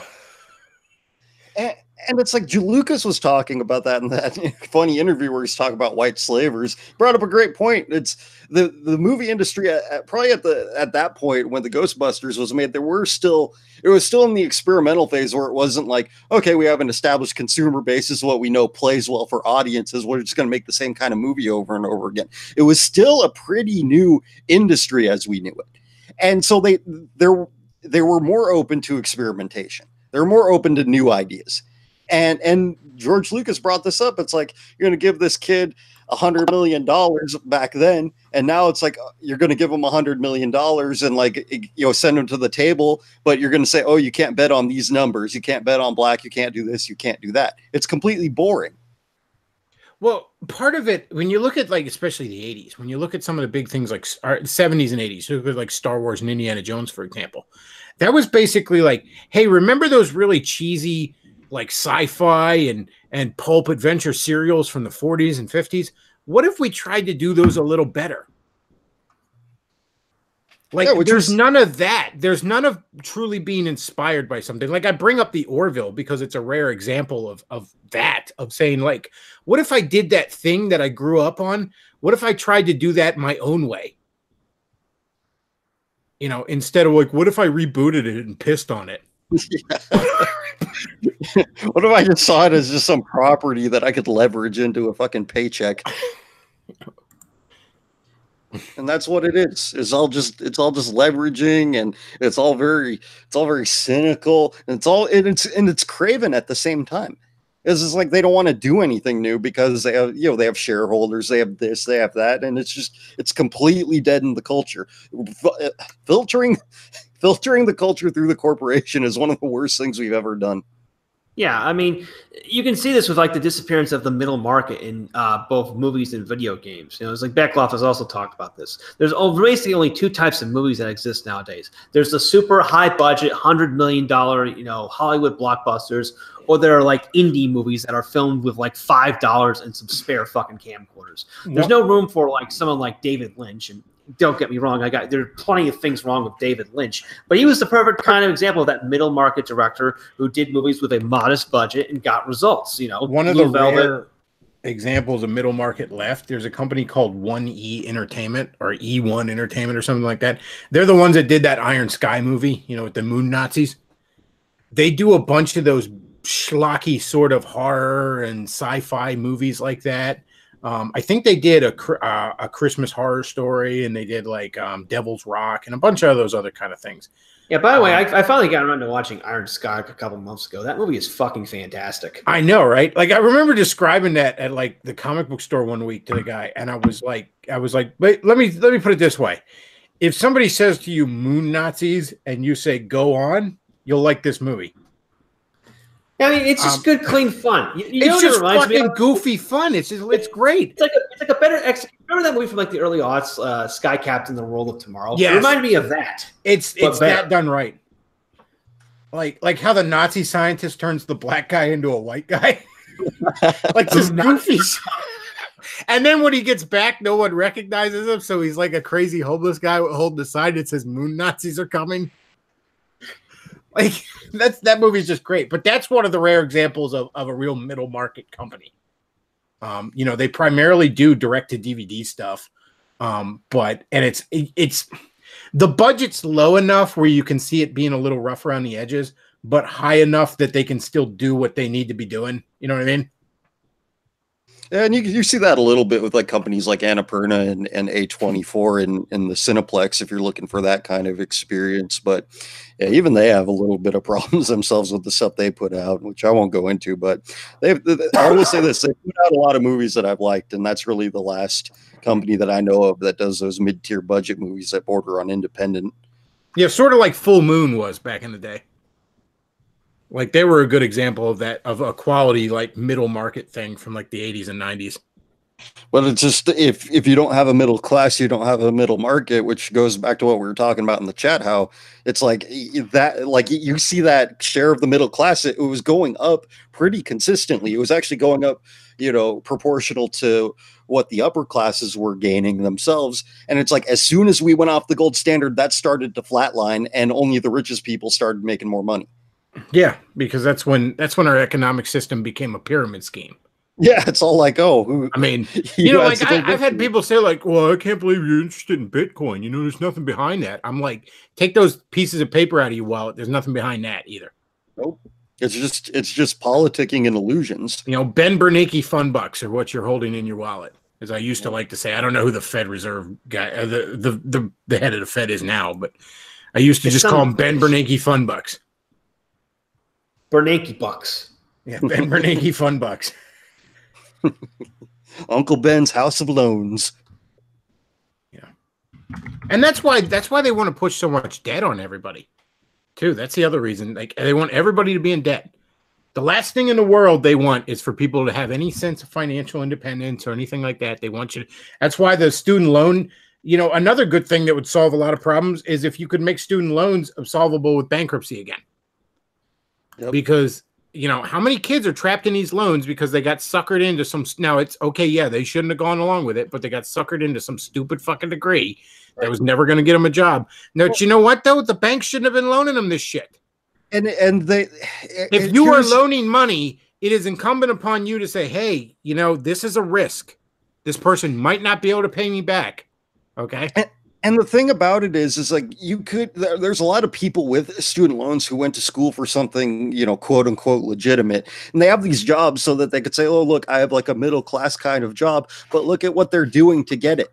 They're not living frugally. They're miserable. And it's not even about the money. It's about the status. And they're paying for the status and debt that they will never escape from. Yeah. If you could make student loans absolvable by bankruptcy, you would solve a lot of problems right there with the amount of debt crisis out there. Yeah, and it's like the whole like, oh, this economy is doing so great. It's like, do you see what's happening? It's just we're leveraging it. It's like all that's being stimulated is borrowing and spending. There's a huge corporate debt bomb that's going to explode any week now. And you see consumer debt going skyrocketing, really. So it's like, what is driving the economy? It's the underlying structure of it is so completely weak and fabricated and built on a house of cards, and it still is. Even despite all the improvements in GDP, that's what's driving it. Is people digging themselves a deeper hole. Somebody on Gab, I remember saying, they were like, I'm beginning to think that the absolute collapse of the banks might not be that bad because after all, most Americans have more debt than savings. Yeah, maybe we need the slate cleaned. If the country's there's going to have to be some kind of debt jubilee in the near future to keep the entire system from collapsing. Debt jubilee combined with a return to usury laws. Like, here's a fun fact: if you have a credit card, any kind of credit card statement, if you look carefully, the credit card companies are always headquartered in one of two states: Delaware or South Dakota. That's because pretty much every other state has usury laws that prevent companies from charging absorbent interest rates. That was the case back in up until the 1970s. And what happened there was that credit card companies, the credit industry was about to collapse because the economy had completely hollowed it out because they couldn't charge more than, 5% or whatever. And you need to have bankruptcy be accessible on all kinds of loans. Well, I'm not finished. What happened then was that South Dakota changed their law to make it so that credit card companies and banks and whatnot could charge whatever interest rates they wanted. So all the credit card companies relocated there, and then Delaware followed suit so they could grab some of that business. And now what happens is that because there's no federal legislation on this, credit card companies can charge whatever they want. And if you're like a consumer advocate in California or New York or wherever, you have no recourse because states cannot, the interstate commerce clause means you can't prevent that kind of thing. You need some kind of federal legislation to keep this shit from happening. Cap interest rates at, 5%. Make student loans dischargeable in bankruptcy, which will pretty much kill student loans overnight because no one will want to issue them, and forgive all the debt. Wipe the slate clean. It's been done. It actually was done here just recently. The run-up to the Georgian presidential election, the second round in November, a charitable foundation run by the former prime minister, Bidzina Eshvanishvili, decided to just buy up all the debts of like 400,000 people in Georgia, like the bad debtors list, which is a pretty big number considering that Georgia's population is, I don't even think it's 5 million people.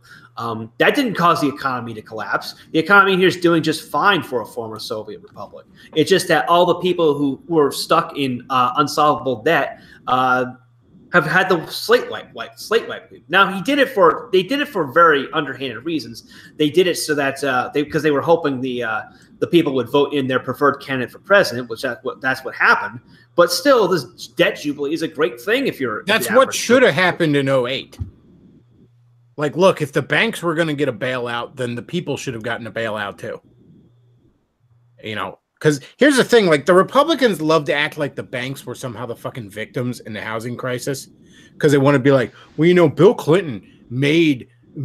All the Democrats in the 90s, they made the banks hand out these loans to all these people that couldn't. Well, you know what? That's kind of true, but it's also missing the point that if the banks didn't want to go along with it, they could have fought it and they would have won. Right, the banks went along with it because they knew that when that shit hit the fan, they were not going to be the ones holding the bag. They knew that a bailout was a certainty. So yeah, in a way, you could say the government forced this on the banks.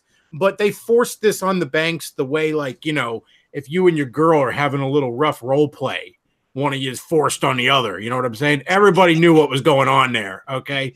Yeah. The banks were like, oh, no, stop. You know, as the bank's undoing her bra. All right. The bank knew damn well what was going on there. They went along with it. And what the fuck did Dick Cheney do to stop it? Yeah. So don't give me this crap. Oh, the banks were the victims. It was just no. This was a joint collaboration between the banks and the governments that fucked all that up. And yeah, let's not forget all the idiots that got adjustable rate mortgages. I remember I was in my like early to mid 20s when I first heard what an adjustable rate mortgage was, and I thought, who the fuck is that stupid? Oh, you're telling me my mortgage payment's gonna just be random fucking numbers, basically? Yeah, that sounds like a nightmare.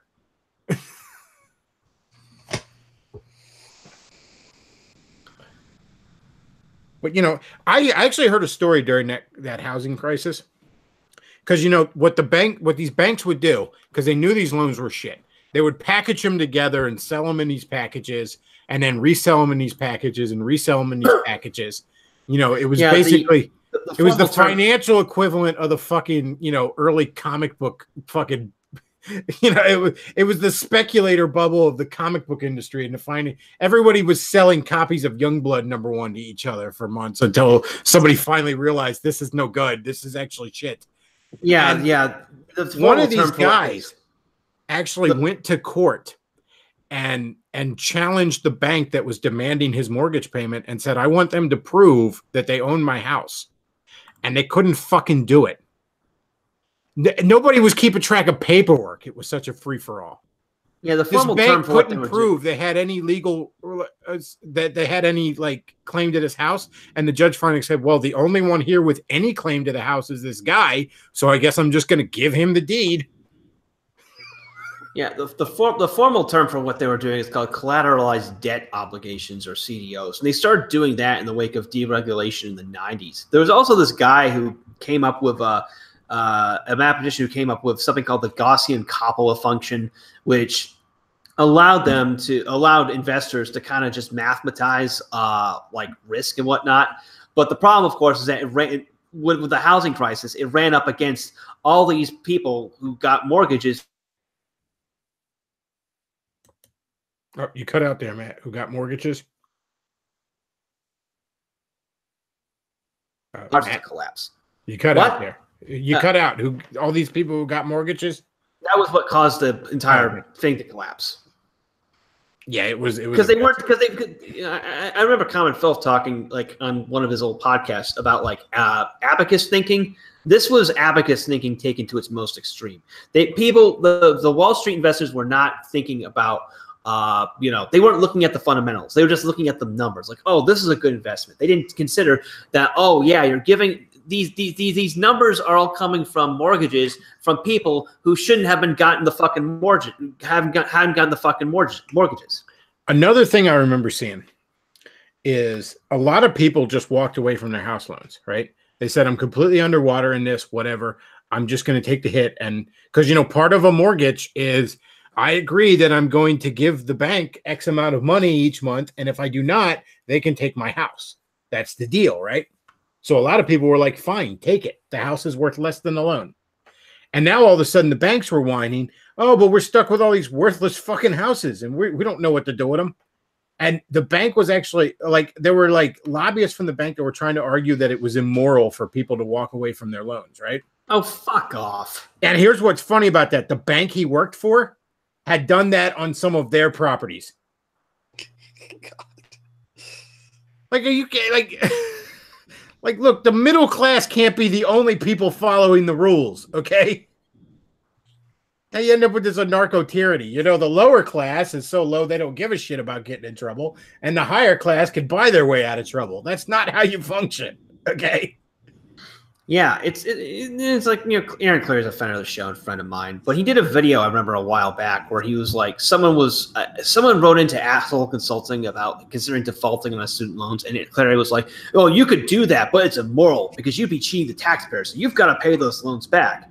I'm like, okay, sure, let's make everyone pay their let's put that immoral my ass it's not like people got these student loans under honest pretenses. We were all told, well, I know I was told, you have to go to college to get a good job. You have to get this Mickey Mouse degree to get a good job. No one ever told me about the risks when I was 18. Oh yeah, you'd be taking up these loans that you'll be paying off for the rest of your life. Oh yeah, by the way, when you graduate, there won't be any jobs because the economy will have completely fucking imploded, which is what happened in 2008 when I was a junior in college. Yeah, and what's more, a lot of times these college loans turn out to be bullshit. I've known people who have gone to school, and when they really looked into it, they were being charged for classes they didn't attend. There were all sorts of miscellaneous fees. When they tried to get it down to what is the actual number that I owe, it would go up and down depending on who they ask when. For example, it's an insane free for all with these fucking student loans. It's like pretty much all colleges, for example, they force students to live on campus for the first year at least, and some force students to live on campus for the first 2 years because housing on campus is way more fucking expensive than just getting your own apartment. Yeah, you're only exempt from this rule if your parents live in 45 minutes drive or something. That's an example of how they fucking jack up the prices on you. It's a scam. It is a scam. It's all just in service of these fucking jobs that are that sound real good once you tell somebody what you do, because that's all anybody fucking cares about is what you do. What corporation do you make rich? It's there are really good jobs that you could get straight out of fucking high school if you want to do some actual work. And as a lot of people in these circles of the internet have said, if you're in high school, you're probably better off learning a fucking trade, going to trade school for 6 months. Yeah, maybe you have to go into a little bit of debt for that, but we're talking, a few $1,000s worth of debt, not tens and tens and tens, maybe hundreds of thousands of dollars of debt. Plus with apprenticeships and whatnot, you actually get paid while you're getting trained. So yeah, you know what? Go be a plumber or a lawyer, or not a lawyer, I'm sorry, plumber or a welder or an electrician or something, because guess what? As long as there's a civilization out there, people need the lights to come on. They need the toilets to flush, and periodically they're going to need to weld a few pieces of sheet metal together. Oh, you could get your friggin' truck driver's license in no time. It's yeah, that's a shit job, but guess what? It's there. It's a job. Do you like having food at your grocery store? Do you like being able to fucking, do you like being able to, I know you folks like ordering shit online. Well, how do you think that stuff comes to you? Magic? Eventually somebody has to drive it to a certain place. Well, truck driving wouldn't be as shit a job if the labor regulations were a bit tighter and they didn't force truckers to fucking piss in cups in order to make their targets. Yeah, but that's a different issue because that's definitely one. But the point is you don't have to go to college. There are jobs out there you get straight out of high school that pay you fucking depending on the area of the country you live. If you live in an area of the country where the cost of living is reasonable, you get decent jobs straight out of high school. I tell you what, if I was in high school, if I could magically go back in time and be 16, 17 again, I would just walk the fuck out of that high school, get my GED, and then get a fucking job or go to trade school. I wouldn't even bother with fucking high school. Get your GED because you got to get your GED. But I mean, unless you intend to go to a real college, and you better have a good reason, fucking even high school ain't even worth it at this point. Yeah, and it's funny because getting a GED is actually harder than getting a fucking high school diploma. Yeah, you actually got to fucking, they're not going to, basically a high school diploma, you just got to sit there. But getting a GED, you're going to have to actually take a test. But yeah, that's why if I could go back in time, I'd have just got my GED. And it probably would have taken me 2 times tops. If I bombed the first one, maybe. But I'm sure I could have done it. I always did great on the tests in high school. I just never did any of the work. Well, guys, I gotta wrap this up because it's 3:15. The dog's whining to go out, and I have to get to bed soon. Although we could keep going for hours. It's a great conversation. Truly. And I know John Steele was messaging me to get in here. John, the only reason I didn't let you in is because I was trying to wrap this up for the past 10 minutes. But yeah, great conversation. Common Phil, thanks for being on. Forney, as always, thanks for being on. No Luke, problem. thanks for your sidekick duties. Oh, you know what? Before I go real quick, I got to ask you, Common Filth. Are you interested in joining a pagan cult? I'll pass. Because I know of one that just is looking for members. Oh boy, oh boy, these are very, very depressing times we live in. Yeah, I know. I'll send you a link. You can buy some soy candles. It's gonna be great. But I'm sorry, I had to get if I had Common Filth on here, I had to make that. All right. So folks, if you enjoy the content I put out, and I think this was a pretty good stream tonight, do consider hitting up the tip jar. I got the PayPal to Patreon, the Amazon wish list down there tonight, and I could certainly use some help this month. Like I said, I got a car payment. Although a lot of you have been very generous with me this month. I mentioned that not car payment, I'm sorry. I mentioned I had to get my tires done this month. And a lot of you helped me out, and I appreciate it. Thank you. Y'all are the best. And I lost my train of thought there. Oh, yeah.